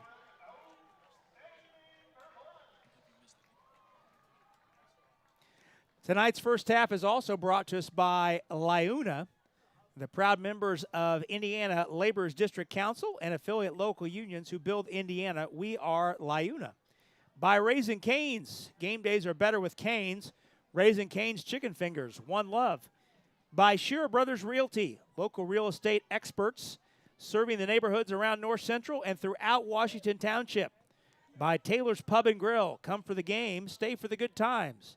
And by Wabash College. Schedule your visit now at wabash.edu. Well, a very interesting first half here at Pike High School as Pike leads North Central 27-17. We had 9 possessions in that first half, and the teams combined for 7 touchdowns in the first half. North Central punted once, and Pike ran out the first half in its lone non-possession or non-touchdown first half possession. Before we get deeper into this first half and talk about stats and key plays and adjustments heading into half number 2, Joe, what were just some of your general impressions of what we saw through the first 2 quarters? You know, it was just it was not clinical great football, but it sure was exciting. There were plays all over the field, unsuspected plays where you wouldn't know they were drawn up that way, but we've seen it all, and that's what it's all about. These two teams are scratching and clawing, doing everything they can with great effort to try to get that conference W, and we're seeing it all fall in place right in front of us. Well, if we revisit your keys that you touched on at the top of the broadcast, big plays, 3-1 rather, in favor of Pike, and certainly big plays helped set up 2 of Pike's 4 touchdowns. North Central, though, got a big play on a 48-yard run in the second quarter by Tank Everett, and that certainly helped keep North Central in the game. Absolutely. Big plays. I think they just crossed that one off the books. We're letting the big plays happen. Tank's play, as you can recall, he fumbled the snap, had to bend down to pick it up, and who knows, he busted it and kept going. And that's kind of the way this has been going on. Some missed tackles, some bad defense, and but we've got a heck of a football game going. It'll be interesting to see how they manage this halftime to get things settled in. Maybe they just want to let it fly like that, but it sure will be interesting to see this first drive of the second half. Well, in your second key, sound fundamentals, you kind of spoke to that, or maybe the lack thereof that we saw in that first half. But poise, I think, certainly a key for North Central. There were a couple of occasions, certainly when Pike got up 2 scores at 27-14, and that last drive, that was a chance for North Central to maybe go away a little bit, but the Panthers were able to come back on that final possession with that 9-play drive to score with 12 seconds to go, converting that 4th down to get back within 6. I agree entirely. The poise has been what has been stable here. Again, it hasn't been great football. It's been exciting high school football, but it hasn't been clinically well-played football, but they're scoring back and forth, and you're right. There have been tons of opportunities to lose your poise, but no, it hasn't happened. These guys are just competing as hard as they can and doing whatever it takes to score. Perfect example is the touchdown play. I mean, it looked like they had that in the bag all the way. The call they wanted, perfect execution. Got on the board and going in at halftime in pretty good condition. We're going to take our first break here on the halftime show as the Pike Band performs here at halftime. When we come back, we'll have our Wabash College halftime trivia. That's on the other side after this on the ISC Sports Network. When you're looking for a college, you should consider cost, financial aid, access to professors, internships, and outcomes. If you're goal-oriented and ready to take control of your future, you need to visit Wabash College. Wabash is nationally ranked in the most important areas: professors willing to help you achieve your goals, an unbeatable classroom experience, and happy, successful students. Schedule a campus visit today at wabash.edu. We build Indiana. The Laborers International Union of North America are building roads and bridges to get Hoosiers where they're going today, and a new energy infrastructure that will keep Indiana competitive tomorrow. LIUNA's over 12,000 statewide members also grow local economies, earning good union wages, shopping where they live and work, and paying taxes. We build Indiana for good jobs and stronger communities. The Laborers International Union of North America. We are LIUNA. Rob Brown, Joe Polizzi back with you at halftime as Pike leads North Central 27-21. Time now for our Wabash College halftime trivia question. And we're going to see if Joe can nail this one tonight. Wabash College Little Giants, who lost a tough one to a ranked John Carroll team on the road in Cleveland last weekend. Suffering their first loss of the season did Wabash. Wabash looking to bounce back tomorrow, hosting Ohio Wesleyan at Little Giants Stadium. Of course, there's more than football at Wabash College from an athletic perspective. How many varsity sports are there at Wabash? It's multiple choice here, Joe.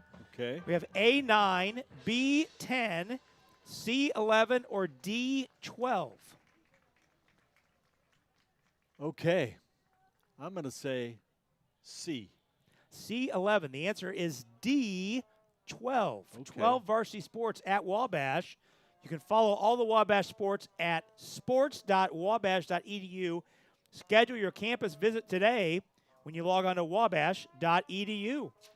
We will take another break. Come back with more from halftime as Pike leads 27-21 over North Central. More in a moment on the ISC Sports Network. We build Indiana. The Laborers International Union of North America builds and maintains roads, bridges, and other essential infrastructure that make us the crossroads of America.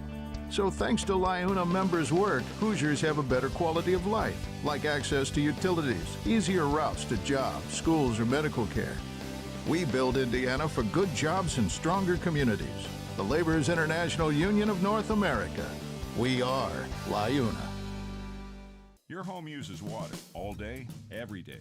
So when plumbing problems arise, you need them fixed fast and right. The LD Smith Plumbing crew can handle anything, from outdoor plumbing repairs to everyday water problems. Plumbing may not be pretty, but we're pretty darn good at it, and we'll always give you a fair price. That's our dirty, stinking, honest LD Smith Plumbing promise. LD Smith Plumbing. A dirty, stinking honest. Call today and save up to $300 on a new water heater installed. Rob Brown, Joe Polizzi back with you. Great ISC crew working with us tonight, headed up by our director, Vince Morellis, Kyle Dolan, David Kahn, Matthew Brant Stein, Jason Thompson, and Carlos Alarcon IV. All with us tonight. Happy they're here. Happy you're here with us, taking this one in. Taking a look at some halftime numbers. Yardage pretty even, passing a rush yardage, as you would expect if you watch this first half. Tilted toward Pike, 147 rush yards to 58 for North Central. Pass yards, 94 for North Central, 89 for Pike. So 236 to 152 on the total in favor of the home team. No turnovers for either team in that first half. Each team 1 for 1 on fourth down, and each team on that fourth down conversion scored.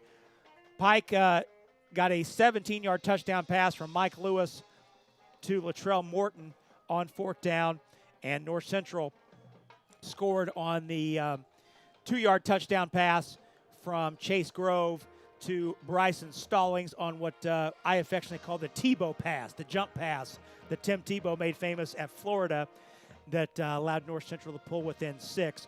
I'd say, Joe, that the statistical stars individually in that first half for Pike, Bobby Thomas, how's this for yards per carry? 114 yards on 6 carries. 19 yards per carry for the junior Bobby Thomas and 3 touchdowns. So he's touched the ball 6 times, and 3 of those 6 times Thomas has found the end zone on runs of 61, 3, and 38 for the junior Bobby Thomas. He has been so impressive. Such a good combination of things, but what stands out more than any of his physical talents is just the way, the ferocity with which he runs the football and plays the game, and that's been very, very impressive. He's been tough to handle, and but they have some other things they can do. Quarterback's a great player, and they can move your defense around so well. I'm happy that North Central's been able to hang in there and make it this type of a ball game going into halftime, because there has been times when it looks like Pike's been ready to break this loose. On the other sideline, the sophomore quarterback, Chase Grove, 12 for 15, 94 yards, 3 touchdowns, and probably equally significant, did not turn it over in the first half. Exactly. He's played very, very well, and his efficiency is certainly better than what we've seen for most of the year.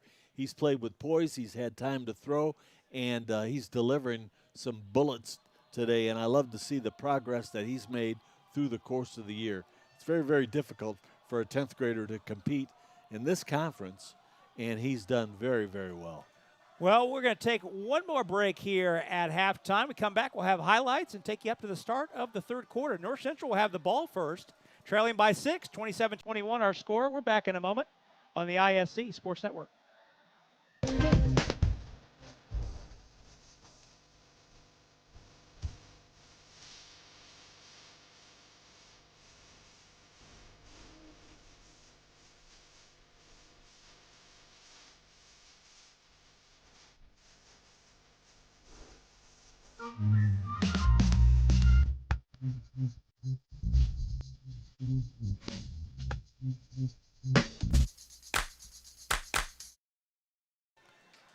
Well, some first half highlights. That saw 7 touchdowns in the first half. Mike Lewis was able to find time to throw the football. There's the aforementioned Bobby Thomas. There's the first long run of the night. That was on the 4th play from scrimmage as Thomas got loose for 61 yards. First of his 3 touchdowns in the first half. And there's Willie Chapman, the middle linebacker, who had 2 tackles for loss in the first half. There's Chapman again. Probably impacted this game defensively more than any player in the first half. There's Tank Averett. Was able to get in the end zone out of the backfield. There's the deep strike. Longest pass by Pike in the first half. Lewis hooking up with Morton. Here's Thomas's 2nd touchdown of the night. That one from 1 yard out. And there's Chapman again.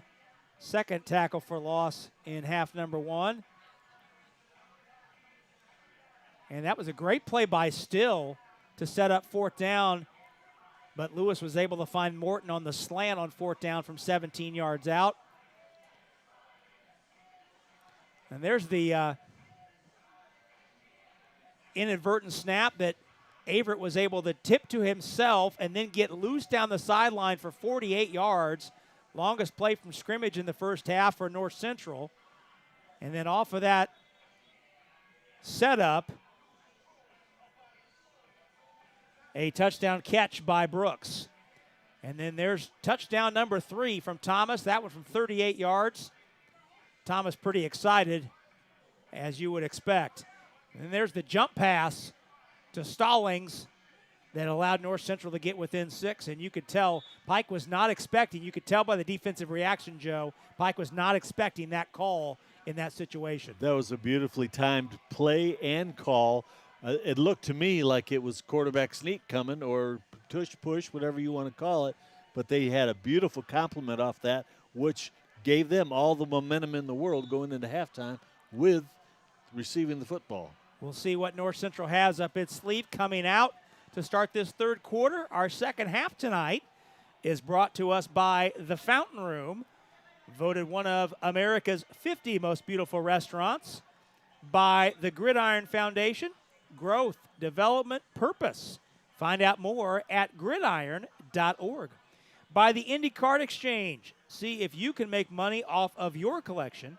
Find out how at indycardexchange.com. By LD Smith Plumbing, the big dogs of plumbings and drain. How about plumbing and drains? Let's try that. LD Smith Plumbing. And by Trine University. Be supported, become thunderous at trine.edu. Well, North Central looking for, both these teams looking for their first conference wins in the MIC Conference. And we'd be remiss if we did not mention the return of Carmel and Center Grove to the MIC Conference starting next year. So they'll go back to what I think most of us remember as the 8-team MIC Conference with the usual standbys of Pike, North Central, Lawrence North, Lawrence Central, Warren and Ben Davis, and then Center Grove and Carmel have been out for a couple years, coming back. And I think anybody who follows high school football here locally, Joe, like you and I do closely, you have to be, I think, simultaneously impressed and not surprised by what Kevin Wright has done at Carmel. There's no question that he was going to make it happen and make it happen quickly. But I will go back to what you were referring to a little bit while ago. The fact that you're bringing those two schools back in to which is already the most explosive conference, I'm going to say in the Midwest, because of the speed and quickness that you see every single week in this league, has got to make a big difference. A building program like North Central that's finally seeing some daylight, and now you've got a couple big mountains to climb starting next year. Well, the other thing that you see when you go around this league is it's almost a college-like feel in that the facilities are such that you've got to have the facilities to keep up and compete. Exactly. It's like a domino. I'm not sure who started the trend. It seems to me it may have been Ben Davis, but they build the great field house in the end zone, and then little by little, everybody in the league's got one, and it's beautifully lighted and turf fields, great places to play. I mean, I've been in press boxes this fall with high school football better than anything I've seen in small college football, and so you're right. The facilities are great. The talent pool is enormous. The support from the communities have been spectacular. And adding those two, Carmel and Center Grove, will only make it that much better. Absolutely.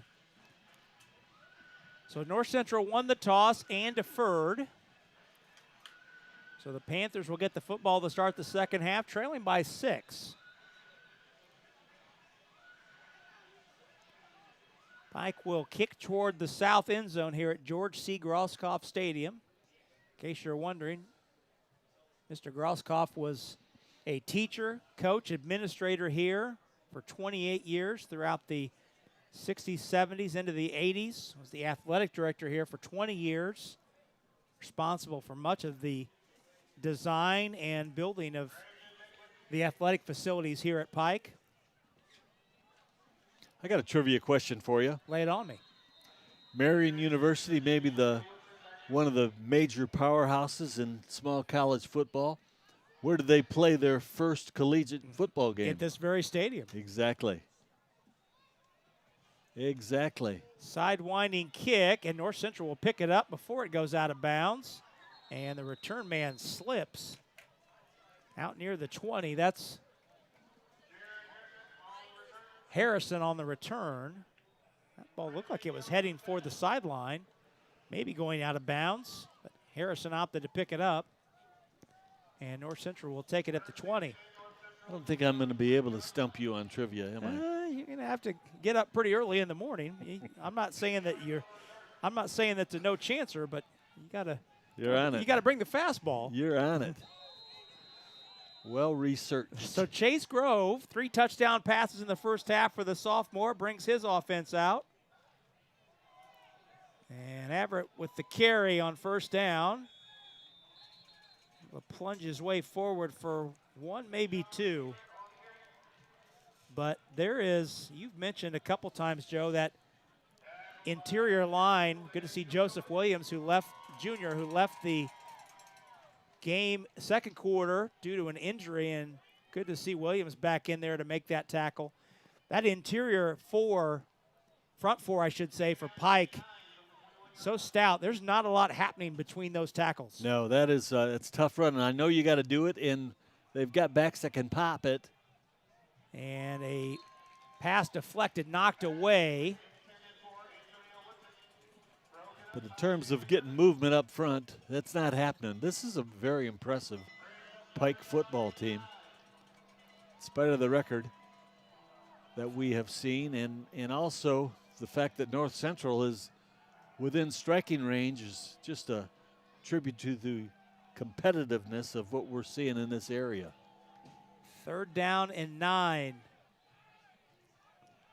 Big pickup down here for North Central to continue the drive. Crosser.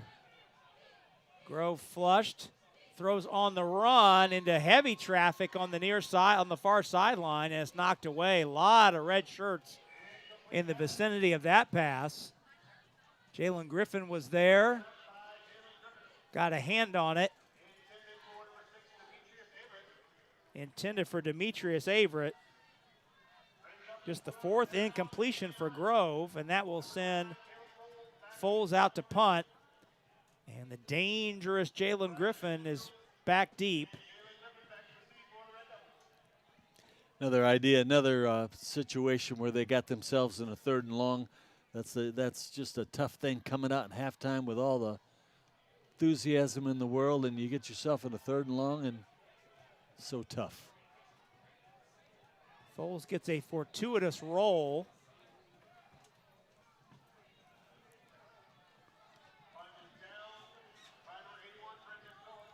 And that roll will turn that punt into a pretty good one from a distance standpoint. It's a 50-yard punt, longest punt for Foles this season.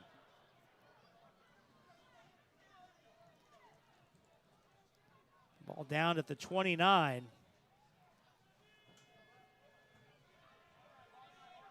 They're not used to, Pike's not used to having to drive this long of a field. Yeah, Pike had 2 drives start at the North Central 40, so North Central defense with a little more breathing room. The delayed give, Miles is driven back. That's a tackle for loss for the North Central defense. That's when they're at their best, when they can penetrate and make things happen on the other side of the line of scrimmage. Good things happen for the white shirts. I'm not sure who gets the credit for that. Big Eric Hinton on the nose was there awful early. You give that one to Hinton, the senior, number 99. Either way, it's the first.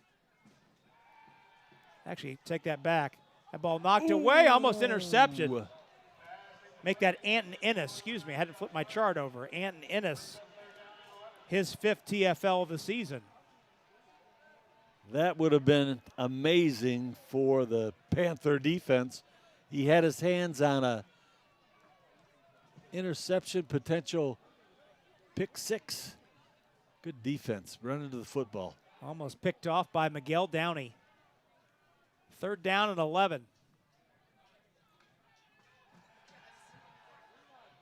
Lewis is going to be sacked. Lewis driven back. And that's a big-time play by Styles Burnett, who got a sack on the final play of the first half. 2nd sack of the game by Burnett. So Burnett did not have a sack all season. And now Burnett has 2 in about the last 3 minutes of clock time. And he also was in on that 2nd down play that made a mess of things that you saw everybody running to the football on. That's a big dog candidate. That's a loss of 9.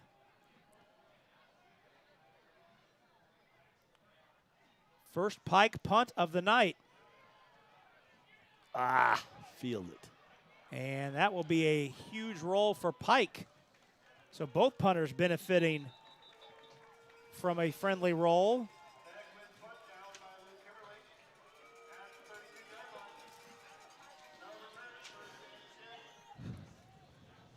Punt rolls to a stop at the 31. Well, the Shear Brothers team at United Real Estate is the only sales team that offers a 100% satisfaction guarantee. Call for details at 317-255-7285. So we've seen something to start this second half that we did not see in the entirety of the first half, and that's consecutive stops by both defenses. 3 and out, 3 and out. Stops and punts. Stops and punts. So the defense is digging in on both sides to start this second half. Our score remains 27-21 in favor of the home team. Murphy covering up the football, driving straight ahead for a pickup of a couple before Murphy is taken down by Dami Adioba. We're seeing more two safeties here in the second half from Pike. Trying to put a stop to Mr. Chase, and then the results are maybe giving up a little bit in the run game. Gain of 2 for Murphy. Underneath route, short catch, no, incomplete. Officials ruled that pass intended for Brooks hit the ground. That's what there you to call lay a hit was Tyus, Keon Tyus. Driving on the football. That's what that's called. Beautiful job of reading it, breaking it. They're playing a good zone defense back there. Just jumped that one and made a big hit. Now we got a 3rd and long. What has Pike done to tighten up some of the spaces there for Grove? They're just playing a good zone defense. They're dropping more people, rushing less, putting the pressure on him to find those windows. And played it perfectly that time. 3rd down and 8. Grove rolling to the far sideline, floats it up toward the middle of the field, and boy, that was a ball up for grabs. Closest man near it was Carter Massey, the sophomore defensive back. Yeah, that was an ill-advised decision by Chase. You get caught up in the activity of what's going on, and you see mirages out there. Good thing he got out of it without turning the football over. So 2nd straight 3 and out for the Panthers. Foles on again to punt it away. Fields and Griffin deep. Here comes the rush. It's blocked. Scooped up and walked in for the touchdown. Guess who? Javion Richardson has the loose ball to walk it in. We'll get the yardage for you on the replay, but Pike has the special teams touchdown.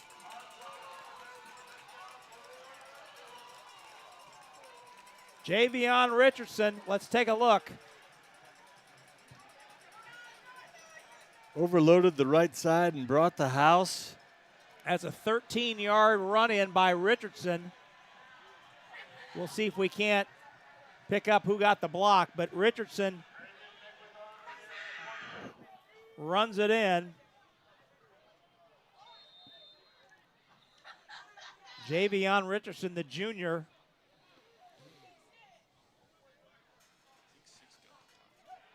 And there's a block by North Central.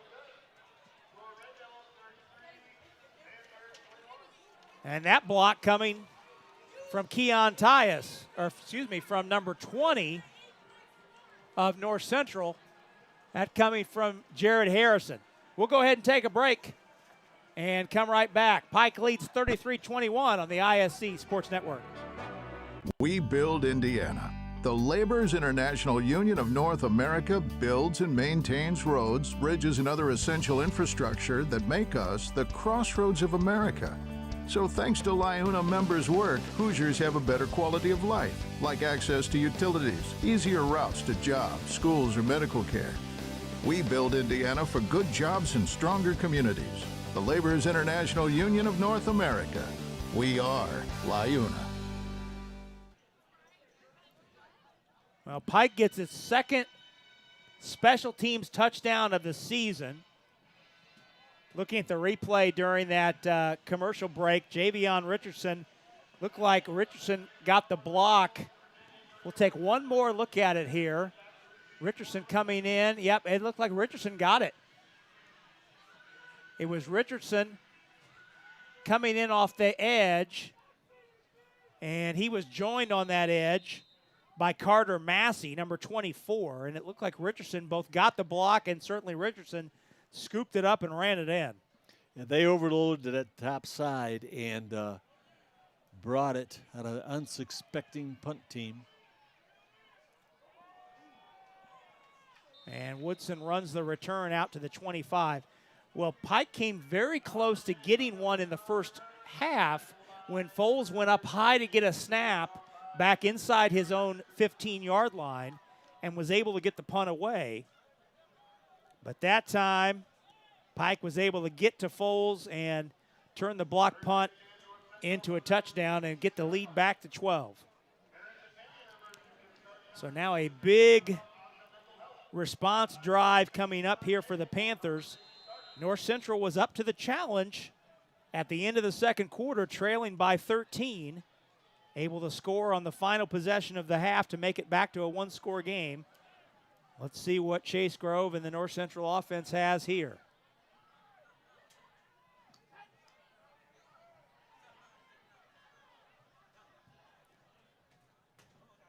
Plenty of time on the play clock. Grove in the flat, has his man, an avenue for Brooks to run up the right side. In between the numbers and the sideline, a first down out to the 39. Well, we talked about the importance of poise and how they were going to be able to respond off of last week's game and then the action of this half.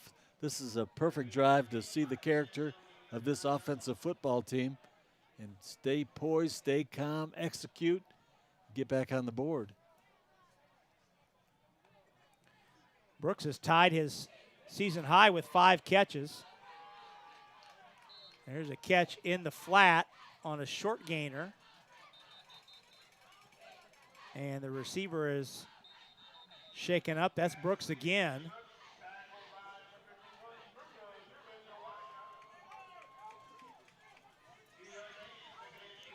Muna Numa Nawadika on the stop.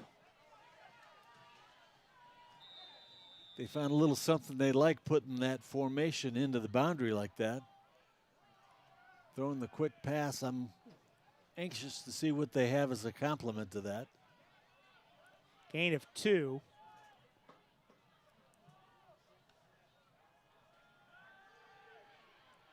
Set up the screen to Murphy, and Murphy is tripped up trying to get away from the traffic. Picks up a couple. Nice call. Nice. Glad they went back to that screen. Just a little shoestring tackle kept him from going for a long ways. That picks up 2 more. We've not talked about Muna Numa Nawadika much, but we should talk about him more. We've got an equipment timeout. Number 51, who plays some on the defensive line, but plays at the left tackle spot for Pike, who's going to play at Western Michigan next year. He is a fine-looking athlete, runs well, great length. It'll be interesting to see what they do with him up there in Kalamazoo. 6'2", 250. He can help you in a lot of different spots. He plays with a high motor and is extremely athletic. 3rd and 6. Grove straight drop. Now flushed. Trying to get to the marker, dives, and it'll just come down to where the spot is. Adioba ran Grove out of bounds, and it looks like the Grove is going to be spotted a yard short. Needed the 49 and got the 48. 4th and 1. Let's see what they got in mind here now. So North Central is 1 for 1 on 4th down. And go for it here at midfield, down 12. 4th and 1. Okay. Set up for the give, and nobody is home. Murphy is slammed back. Oh, my. Wow. Got some penetration off both tackle positions. Got some movement up front. A little slow in developing, and it was caught from behind. 52, Kyson Harvey was waiting to lay the lumber on the tackle for, that's a no gain. My goodness. So North Central's turned away on downs. Cannot convert the 4th down, and Pike takes over. Flag flies, and that will negate the play and blow it dead. It's the 3rd time that North Central has begun a possession or Pike has begun a possession in North Central territory.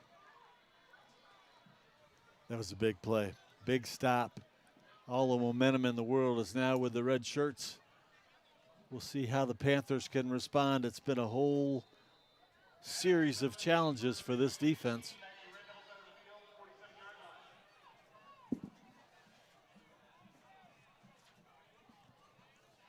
So 5-yard walk-off.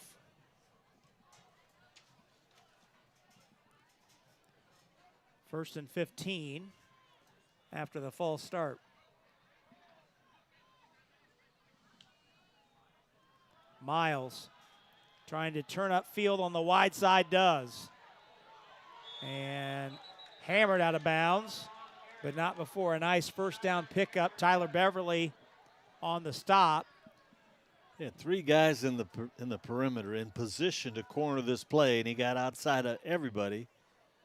And that is a tough thing on a defense when you can't keep them inside where your pursuit can take the play.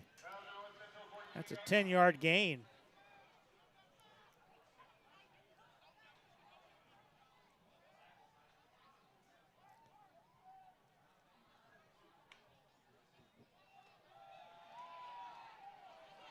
Straight ahead give. And that's the first rush of the night from the new back end of the ball game. That's Mike Monniquette, the 5'8" junior. Has 5 carries on the season. Picked up 6 there. A little inside trap was a different look for the defense. Very effective, and the momentum right now is with the Red Devils. Turnover would be enormous right now to get the Panthers a little momentum and an opportunity to make something happen. And neither team has turned it over. Thomas is back in at the running back spot. Takes the hand from Lewis. Thomas bouncing off tacklers, still spinning. Boy, you can't bring Thomas down with one guy. How did we like Tommy? Thomas, Bobby, what a runner. He runs with, as I said before, ferocity. He's going to be a fine football player. Only a junior. See where Thomas was spotted out to get the yardage on that play, 13.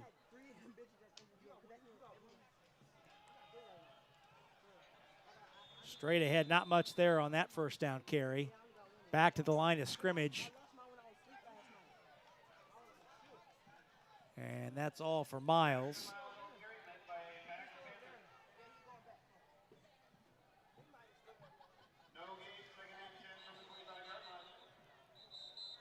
And we've got a Panther down on the play. We'll go ahead and take a break. 5:03 to go, third quarter. Pike driving, leading by 12, 33-21. Back in a moment on the ISC Sports Network. At Trine University, we are thunderous. But how do we get that way? One rumble at a time. Every challenge faced, every insight earned, every setback surmounted puts you on the path to exceed all expectations, yours included. It's why Trine graduates have an over 99% employment rate and make noise in whatever field we choose. What kind of noise, you ask? Here's a hint. Hear more at trine.edu. Well, the injured North Central player, the junior linebacker and leading tackler for the Panthers, Colton Abitar Connor, excuse me, injured player. There's get a look at him. Always good to see a player shaken up, able to walk off the field on their own power. Tonight's game is brought to us by Taylor's Bar and Table, the same Taylors you've known and loved for 30 years, but now it's time for the whole family to get the experience, serving Noblesville, Fishers, Ingalls, and Pendleton. It's your spot for great meals, friendly faces, and a place everyone can enjoy together. Taylor's Bar and Table. Alongside Joe Polizzi, Rob Brown with you tonight. Happy you're with us. Pike has the football, 2nd and 10 at the North Central 25. 5 minutes and change to go in this third quarter. Pike has scored the only touchdown this third quarter on a block punt. After teams combined for 7 touchdowns in the first half. Mike Lewis, the sophomore, looks over the defense and movement on the offensive line.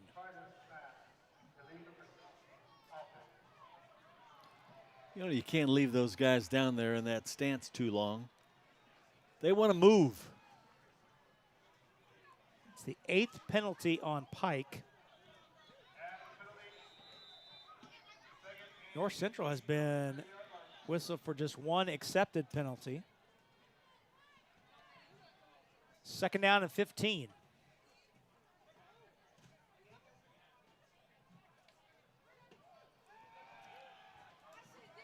Lewis looking for the end zone, leaping to make a catch, and he got it. Latrell Morton with the catch. Oh my, what a catch. He hung with it, kept his eyes on all the way. Well thrown, pretty well covered. Spectacular grab, great concentration. Again, the big play strikes. Latrell Morton up high to get it.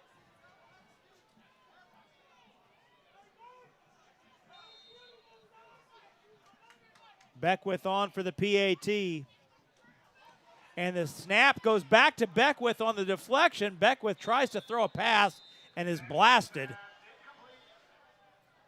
So the PAT is no good. And that'll keep the score at 39-21. We'll go ahead and step out, take a break. 4:20. Oh, we'll keep it here instead. Let's keep it here. Let's keep it right here. Let's what'd you see? Change of events. What'd you see on that touchdown pass there, Coach? I saw a nice job by the quarterback hanging with it. I saw some good coverage. Just didn't time it properly with the defensive back. And I saw a wideout that had total concentration on that football and made a huge play for his football team. That 29-yard catch by Morton is his 2nd touchdown of the night. Morton came in with 16 catches but no touchdowns after having 6 touchdowns last year. That's the 3rd touchdown, 2nd touchdown thrown tonight by Mike Lewis. Everybody we've seen all year has had enormous skill, talent, and explosiveness. I can't stress that enough, what the quality of talent in this conference. So this 18-point advantage for Pike is the largest lead of the night for the home team. 4:25 left in quarter number 3.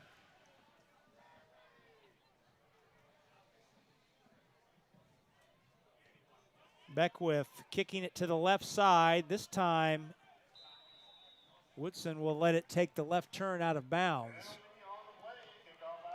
And that will bring the ball out to the 35.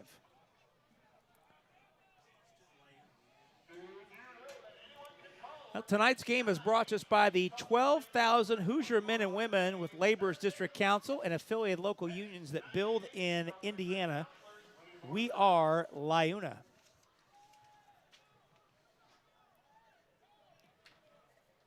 So the kickoff out of bounds. Should bring the ball out to the 35. It will. Just waiting for the officials to bring it out there. 1st and 10 at the 35.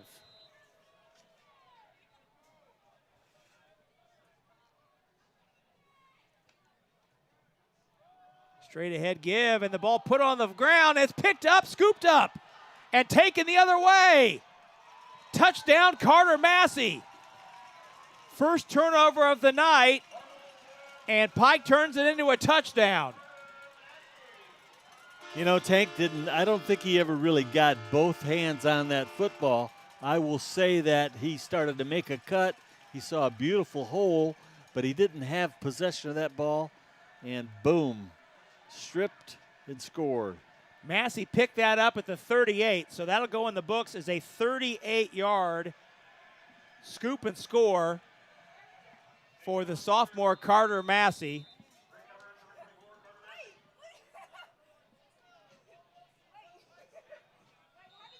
PAT by Beckwith is good. We'll keep it here. So Pike has scored 3 touchdowns here in the third quarter, but only one of those touchdowns has occurred with its offense on the field. Yeah, those two, the kicking game score and the defensive score, are backbreakers, because you're just starting to find yourself a little bit more offensively and defensively, and a couple scores that come out of the outside of the norm take place, and you got to credit Pike for that. And it's just the rigors of the game. So the first turnover of the night falls in the lap of North Central. And as we saw that replay, Joe, you were exactly right.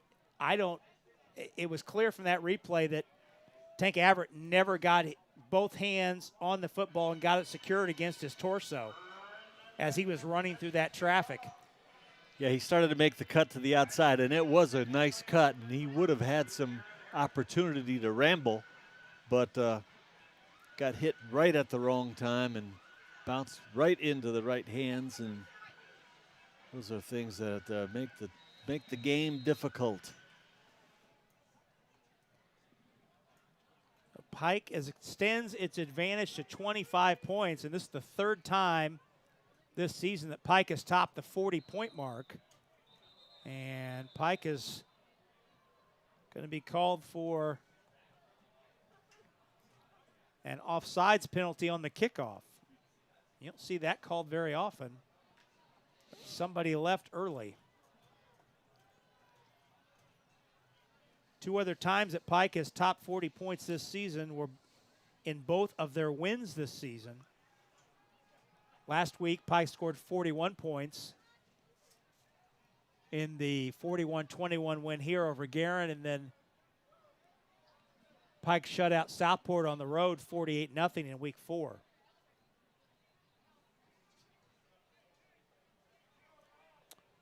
Yeah, they are very, very capable. And when you got that kind of speed on your team, you can score in so many different ways. Let's keep the poise here, Panthers, and put together a nice drive.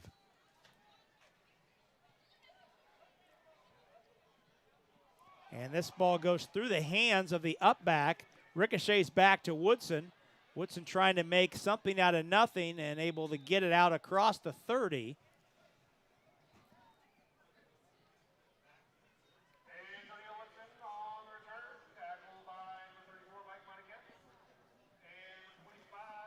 We'll see where the officials spot the football.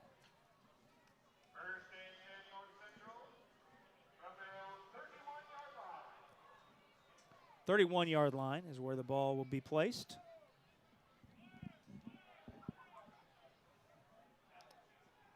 Pike has outscored North Central 19-0 in this third quarter. offensively have been able to get really nothing going in this second half at all. It'd be nice to see a drive put together here and get them back in the. There we go. Murphy with a nice first down run into the secondary and out near midfield, out across the 45. Big drive for a number of reasons. Get them back within striking range and get some confidence in this football team. Second week in a row where they win in at halftime with a great shot, only to see things fall apart on them in the third quarter.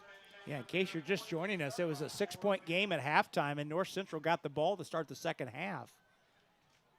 But things have been all Pike here in this third quarter. Got him. Oh, has a man, and the ball is underthrown. And a nice recovery by Latrell Morton, who has a touchdown catch in this third quarter. Morton going both ways on the DB side on this series. Records the pass breakup on the pass intended for Jawan Waddell. Did not have a balanced stance to throw off of, and therefore couldn't get it where he wanted. That we had a 6-yard offensive plus on that. Yep. Trying the right side this time is Grove, and that ball overthrown as the receiver broke off his route.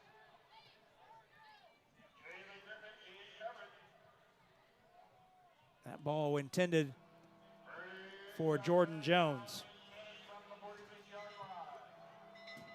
Third down and 10.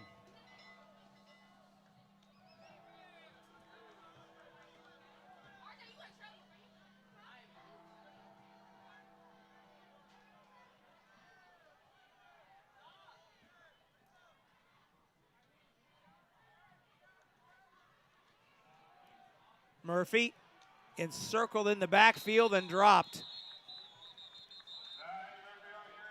First man there, Dami Adioba,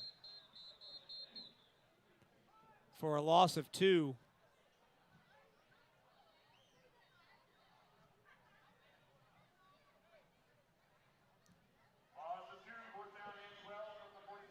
Second TFL for Adioba tonight.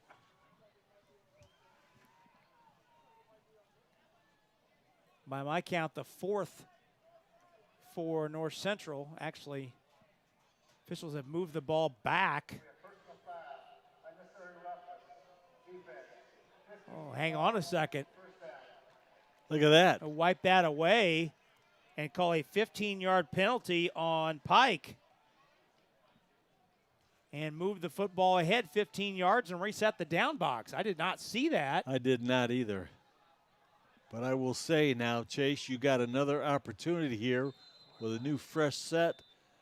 Let's make something happen. That's the 10th penalty on Pike. I'll add the yardage up here in a moment when we get the opportunity, but Pike closing in on 100 penalty yards, which is pretty amazing when you consider that Pike has a 25-point lead and has put 46 on the board.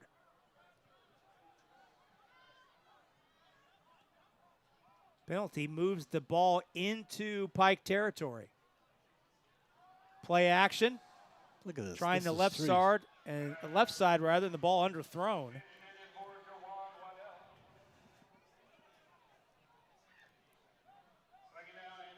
Well, Chase Grove has more incompletions in this third quarter than he did in the entire first half. And he's got 3 straight now where they're very low percentage. I'm wondering what they're thinking down there. 6 incompletions in this quarter versus 3 in the first half. And these have been 3 fade routes versus the crossers he was hitting in that first half.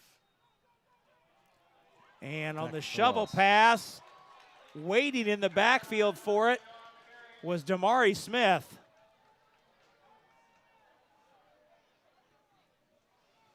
For the tackle for loss. And that is a big loss. Loss of 7.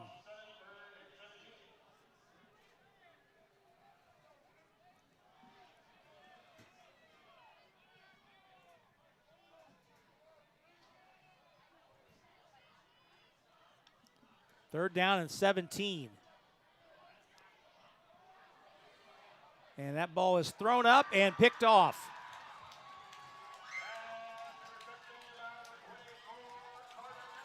Carter Massey, who had the fumble recovery return for a touchdown earlier in the quarter, gets his 2nd interception of the season. Massey immediately running out of bounds. His momentum took him there. So no return on the play. But it's the 2nd turnover of the night forced by the Pike defense, both coming here in the quarter. And with that new life, with that penalty and an opportunity to march the team, did not take advantage of it. Questionable on some of these calls.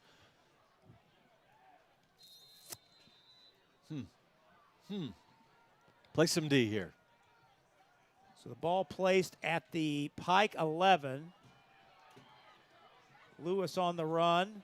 Flag behind the play. That's likely going to come back. And what would, that'll be penalty number 11.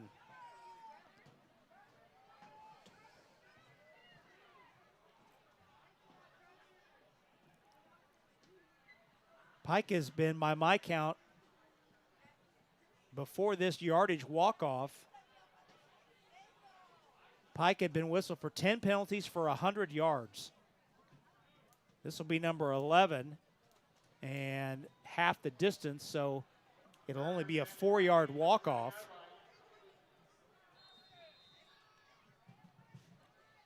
So 11 penalties for 104 yards, 1st and 14. Lewis to throw, has a man wide open. It's caught out across the 20. That's very close to a 1st down. On the catch, Josh Murray. And did they give him a 1st down? They did.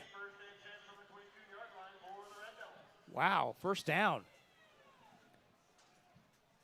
A bit of a coverage bust, left that whole 1/3 of the field uncovered. They took advantage of it.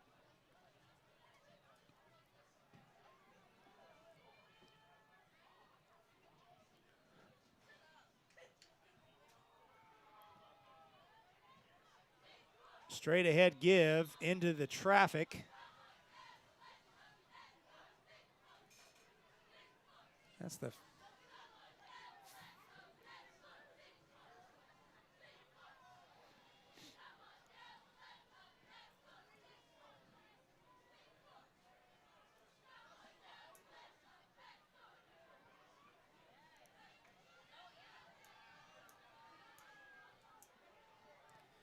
what you like to call the broadcaster's worst nightmare, when somebody gets the ball and you have no idea who they are because they're not on our sheet. Number 28.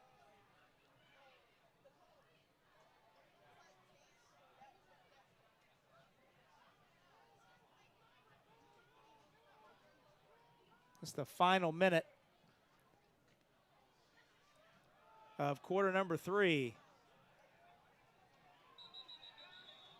And the straight ahead give.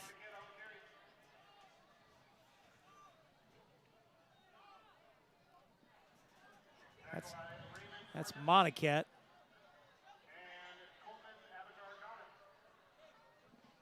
And could probably finish things out with just hammering it, as they have been here in the last 2 drives.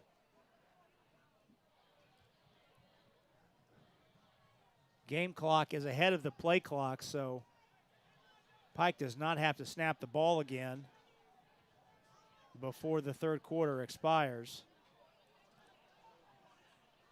And I don't think Mike Brevard is going to have his team snap the football again, and he will not.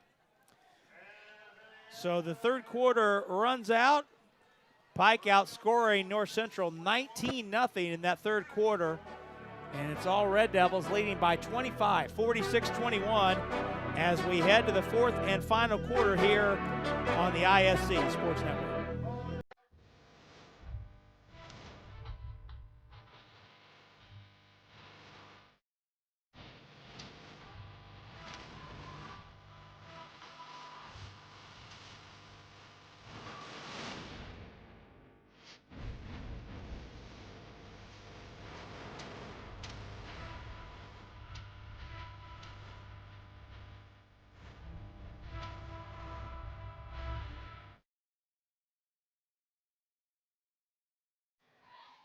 Well, the Indy Card Exchange will make you a competitive offer on vintage and modern sports cards and Pokemon cards as well.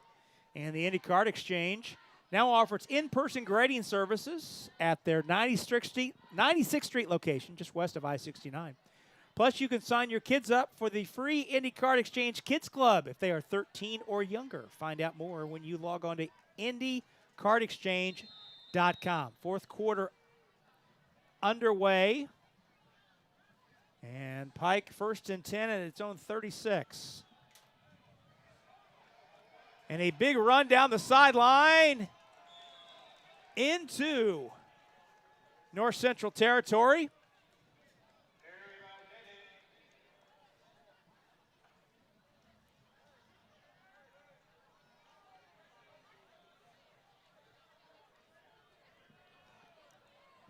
It's all Pike.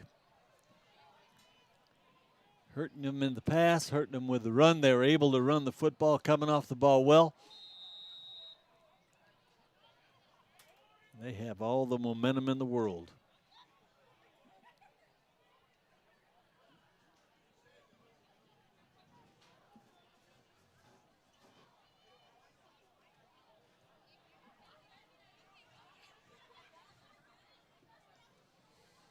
Pike will let the play clock run down, milking this clock.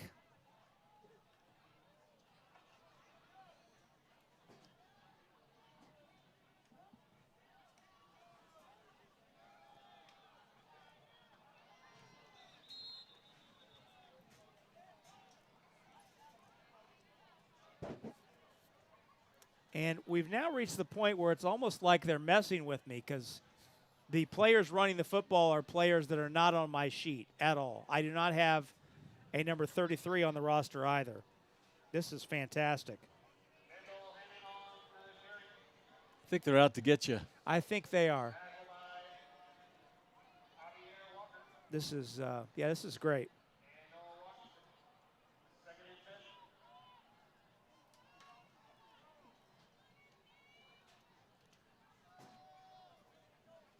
Second down and 10. That much I know for certain. Okay. There's 11 of them out there on both sides. Yep, we got that down. We know that. We know that as well. Lewis drops to throw. He got him too. And has a man wide open. Split the defenders, but it goes through the hands of Murray, incomplete. Third down and 10. You know, they have this game in hand, and they really didn't need to do that, but the defense was just begging for that seam, and Pike tried to give it to him.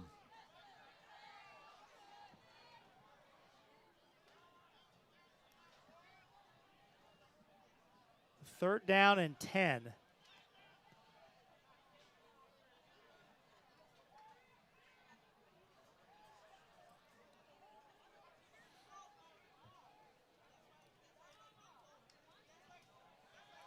Lewis drops again. Steps up, has room to run, makes the first man miss into the secondary. That's a first down for Mike Lewis. Down near the 25, called the 26, and a gain of 19. Isn't he a nice-looking sophomore? Well, you wonder, Joe, how much you think about those 7 games that he played last year as a freshman, the learning that took place, the mistakes that you make and what you take away from those, and how he's able to process things now, having seen them last year as a freshman. And exactly. That experience was enormous for him. Tack on the fact that he's naturally extremely talented. Pass in the flat, caught by Thomas. Thomas's first catch out of the backfield tonight. That normally has been a weapon for the Pike offense, but haven't had to go to it tonight. Kind of hung up there. It gave the defense a chance to rally, run to it. Pick up a 4 for that on that first down call.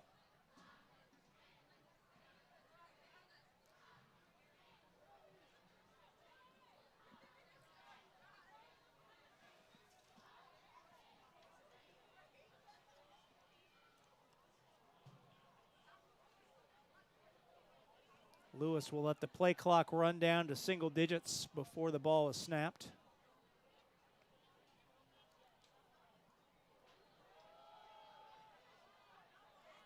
Straight ahead give. Couple Panthers in on the tackle.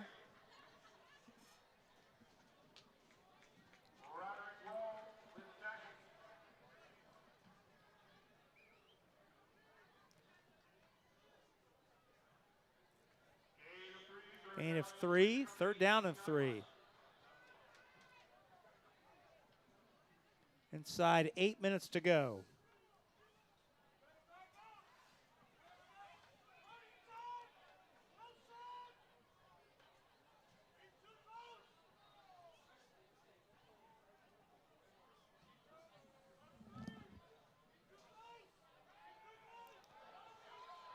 Looking for Nash in the end zone, and the flag flies.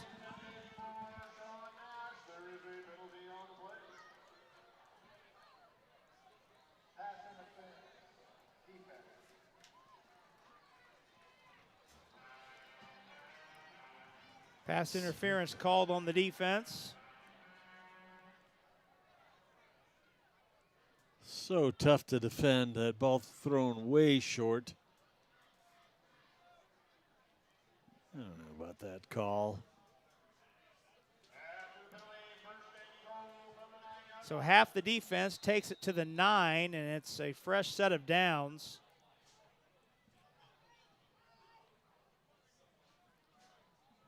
For the Red Devils. Around the end, looking for the pylon. That's Monniket. And he can't quite get in the end zone. Takes it down to, it looks like the 2. So a pickup of 7 for Monniket.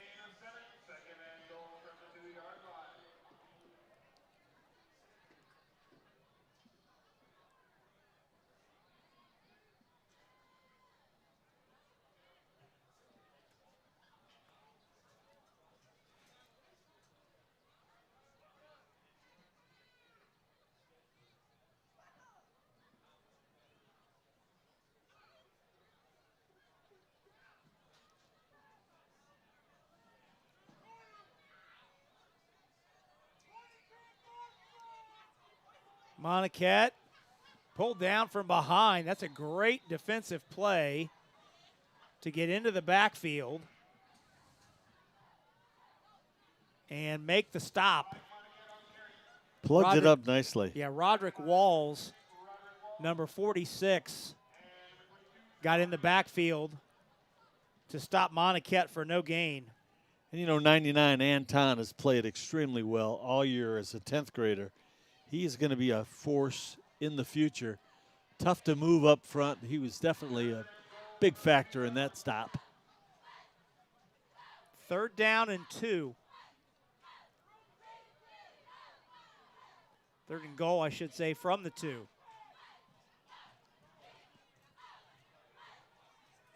Again, Lewis letting the play clock run down. We're past the halfway mark of the final quarter. Monniket turned away inside the 2. Okay, pounding away, a little bit of show of some heart up front. Trio of white shirts there. Zubari Green was there, as was Big 99, Anton Ennis. Anton, I like him.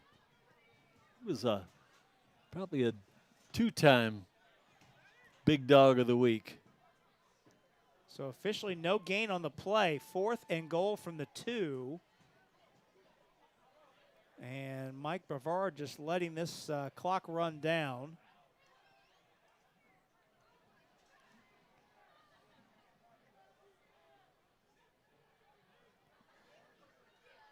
Pike is 1 for 1 tonight on 4th down.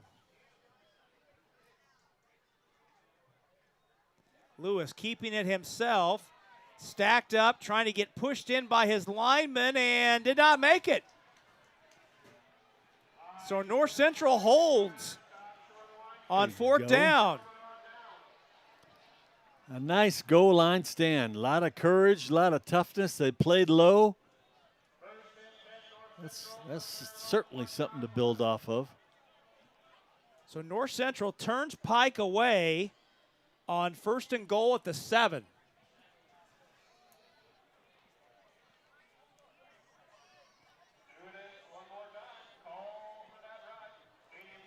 The Panthers will take over at their own 1.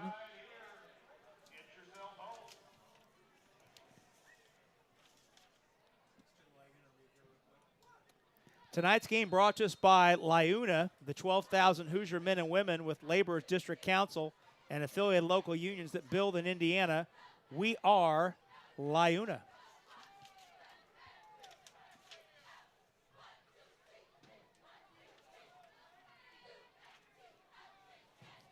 So North Central takes over.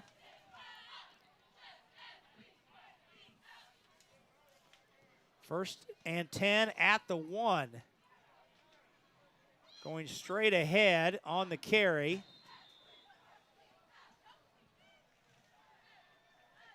Trying to get out of the shadow of the goal line. That was Murphy on the carry. Picked up a couple. Got it out to about the 5. Call it the 4. Gain of 3.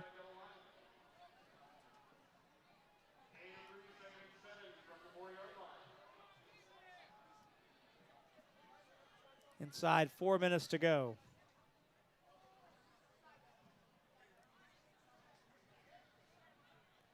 Passing the flat, caught. Nice move to make the initial man miss. All sorts of flags flying. Going to get 15 tacked onto that one. Yeah, that face mask took the helmet off of Jeremiah Gillespie. All right, let's keep it alive and move this ball down. You got to have something to build off of going into Ben Davis. Goal line stand and a nice drive would be just the thing the doctor ordered for Coach Kofer. It's 15 yards after the catch, gain of 5 on the catch, plus another 15 out to the 24. The 12th penalty on Pike, 119 yards. My goodness.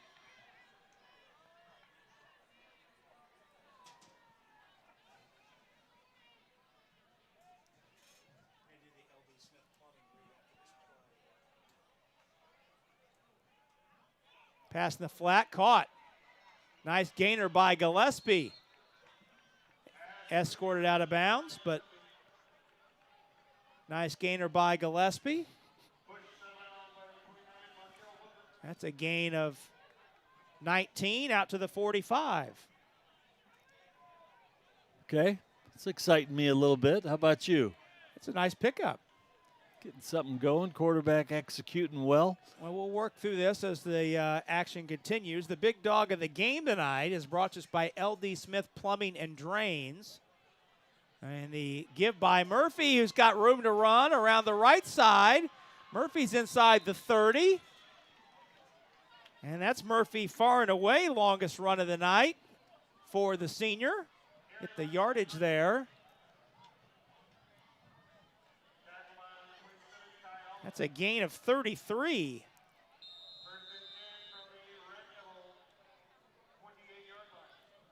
Make that 27, excuse me.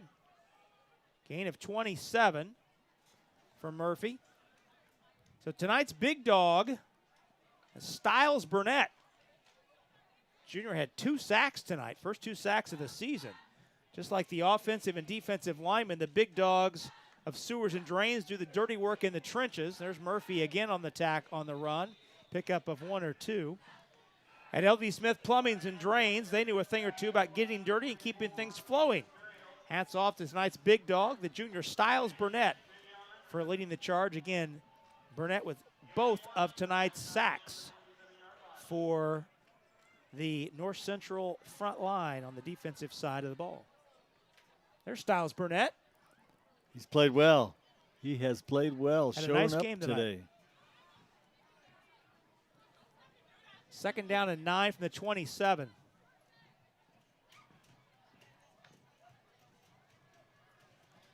Pass is caught and out of bounds. is Jordan Jones on the catch.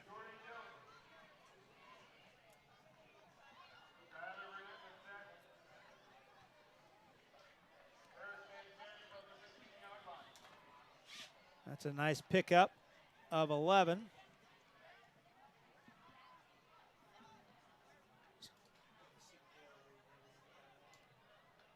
After this,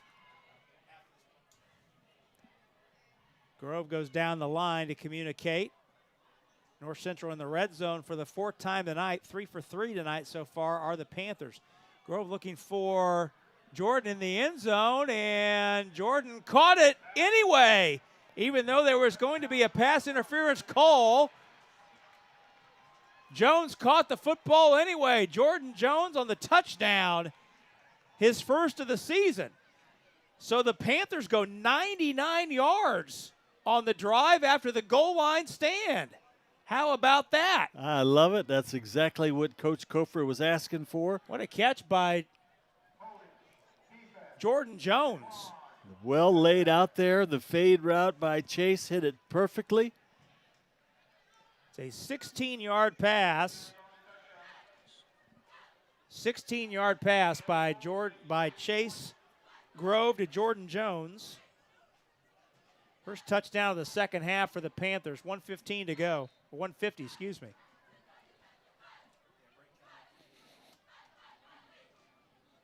Foles on for the PAT. Right down the middle, it's good. 1:50 to go. 46-28 our score. We'll step out and come right back on the IHSAA Sports Network. Gridiron Foundation is all about development. When they first started learning about football, all the way to high school, giving them opportunities with their hard work and the ecosystem we've built. We take them out of their neighborhoods and put them in front of Division I coaches and give them a purpose and a chance to be successful after high school. The type of growth that I've seen in our athletes and Gridiron Foundation has been more off the field than on the field. That was the original purpose, to make well-rounded young men in life and community. At Trine University, we are thunderous. But how do we get that way? One rumble at a time. Every challenge faced, every insight earned, every setback surmounted puts you on the path to exceed all expectations, yours included. It's why Trine graduates have an over 99% employment rate and make noise in whatever field we choose. What kind of noise, you ask? Here's a hint. Hear more at trine.edu. Well, the CPOA team knows college recruiting and is available 24/7 to provide solutions that serve you. They are your total advocate. The CPOA team will work tirelessly to provide counsel and assess and seek answers for you and your family, from your first phone call through your college graduation and everything in between. Email Joe Polizzi. Don't do it now, though. He's busy. At the CPOA team at gmail.com for more information. North Central goes 99 yards on 5 plays, aided by a couple Pike defensive penalties. And Chase Grove throws his 4th touchdown pass of the night. Onside kick, takes a funny hop, and it is recovered in traffic by Pike's Josh Murray. That almost took the hop North Central needed, and then a flag flies in very late at the last minute. Okay, the goal line stand and the long drive to score. We're going to give them a check in the poise box, okay? 1st and goal at the 7. North Central turns Pike away on 4th and goal at the 2, and then drives 99 yards and gets its first touchdown of the second half. So, personal foul, unsportsmanlike conduct on North Central after Pike recovered the onside kick. So the Red Devils come out, and we've got some new faces out there for the Red Devils for this final minute 48. Anthony King is the new quarterback, number 8, the 6 foot, 190-pound senior.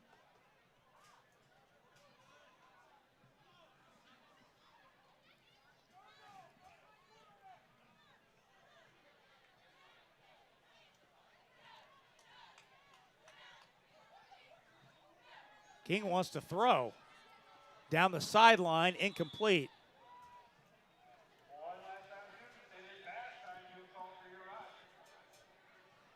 Well, I think similar to last week, we had a great match.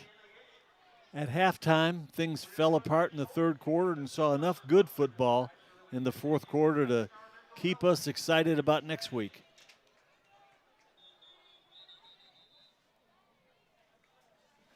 So incomplete pass stops the clock. 2nd down and 10.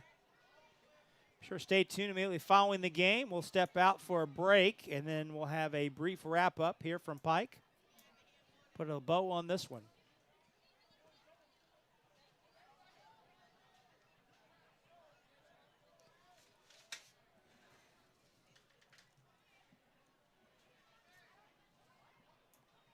King. Boom. Hit as he's thrown. Had his arm hit as he was throwing the football. Tyron Brady got back there to disrupt the throwing motion. Incomplete pass. 3rd down and 10. Okay, so we're going to let the clock run between plays and then throw incomplete passes to stop it. Legal man downfield. Penalty's been declined. 3rd down and 10.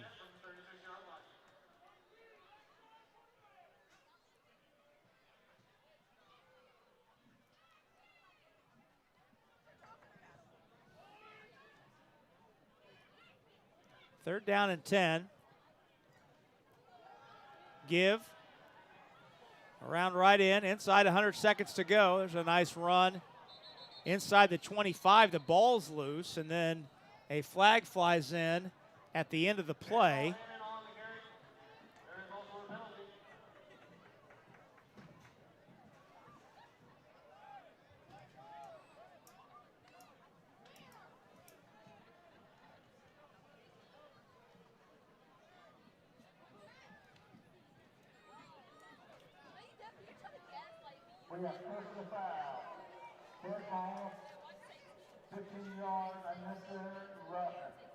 Well, we've got an unnecessary roughness call on Pike.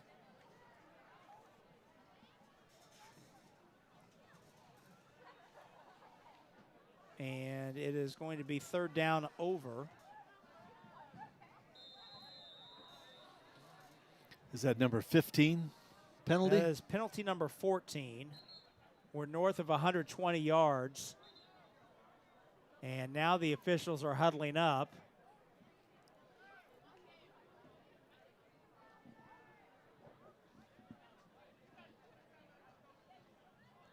Maybe they're discussing where the ball is placed.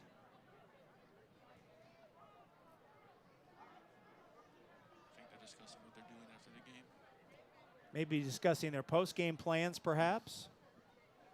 Taylor's? I'm just hoping this game doesn't draw out past the closure of the McDonald's drive-thru on my way back to the interstate. 1:25 to go. They'll stay open for you. Yeah, they will. I think they will. They know I'm coming. Spinning run around left in. Oh, they want to reset the down box. That's it. KB Watson on the carry, and then another flag flies in. It could be on the white shirts.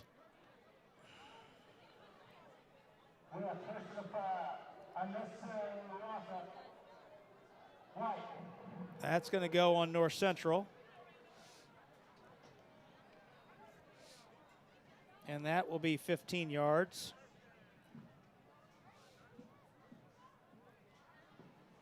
At this point, I'm all in favor of just taking a knee and everyone just kind of zipping their lips for the final 114. Shall we radio that down? We might need to do that. That might be a good idea.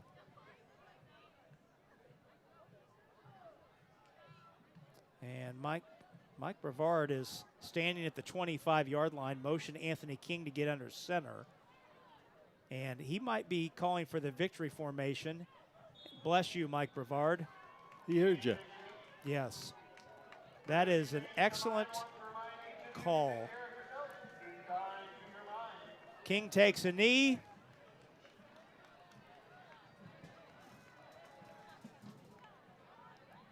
There'll be one more of those, and this game will be in the books.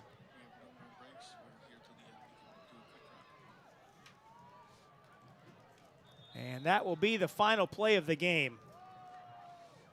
And we have run through our break, so we'll go ahead and stay here to put a wrap on this one. Pike has won back-to-back games for the first time this season, as the Red Devils outscore North Central 19-7 in the second half, pull away from a 6-point lead at halftime to win this one by 18, 46-28, as the Red Devils improve to 3-5 and notch their first win in MIC conference play, while North Central drops to 2-6 on the season. We'll stay here for the post-game show and remind you that tonight's post-game show is brought to you by the LIUNA and the proud members of the Indiana Laborers District Council, affiliate local unions who build Indiana. We are LIUNA. By Raising Cane's, game days are better with Cane's. Raising Cane's chicken fingers, one love. By Shearer Brothers Realty, local real estate experts serving neighborhoods around North Central and throughout Washington Township. By Taylor's Pub and Grill, come for the game, stay for the good times. And by Wabash College, schedule your visit now at wabash.edu. Before we go much further, I want to thank our great crew working with us tonight. Our director, Vince Morellis, heading up our fine crew, Kyle Donlin, David Kahn, Matthew Brantstein, Jason Thompson, and Carlos Alarcon IV. Also want to thank Kendra Champion McAloon and David Paddock, the athletic directors here at Pike, and the great folks here who hosted our broadcast crew tonight. Joe, it was an interesting game tonight, a tale of two halves, if you will. 7 touchdowns in the first half the teams combined for. Very much a back-and-forth game that Pike led by a touchdown. The defenses dug in that second half, certainly to start the half, as the teams exchanged three and outs and punts. But it was Pike that asserted itself in the third quarter, getting 3 touchdowns in 3 different ways via a blocked punt, a fumble recovery, and then a conventional receiving touchdown off of offensive plays from scrimmage. But North Central kind of came a little bit undone there in the third quarter. Yeah, I think that's very indicative of a team that has not yet matured. I think you got a coaching staff that is trying to develop all the fundamentals that it takes to build a winner, and the building blocks are there. We're seeing improvement, but similar to last week, they left halftime feeling great about their opportunities to win the game, and whatever the case may be, offense, kicking game scores, defense giving up a score, those things all build up and they add to your character. The important thing is, what do you see in terms of progress? And to me, that goal line stand and the nice long drive to get them back on the board and give them something to get excited about going into that last game is all part of building that program. Well, that'll about do it here from Pike, as North Central and Pike hook up here tonight. I'm Rob Brown in the presentation of the IHSAA Sports Network. Pike defeats North Central tonight by the score of 46-28. On behalf of our entire ISBC Sports Network crew, thank you so much for watching, and until next time, so long, everybody.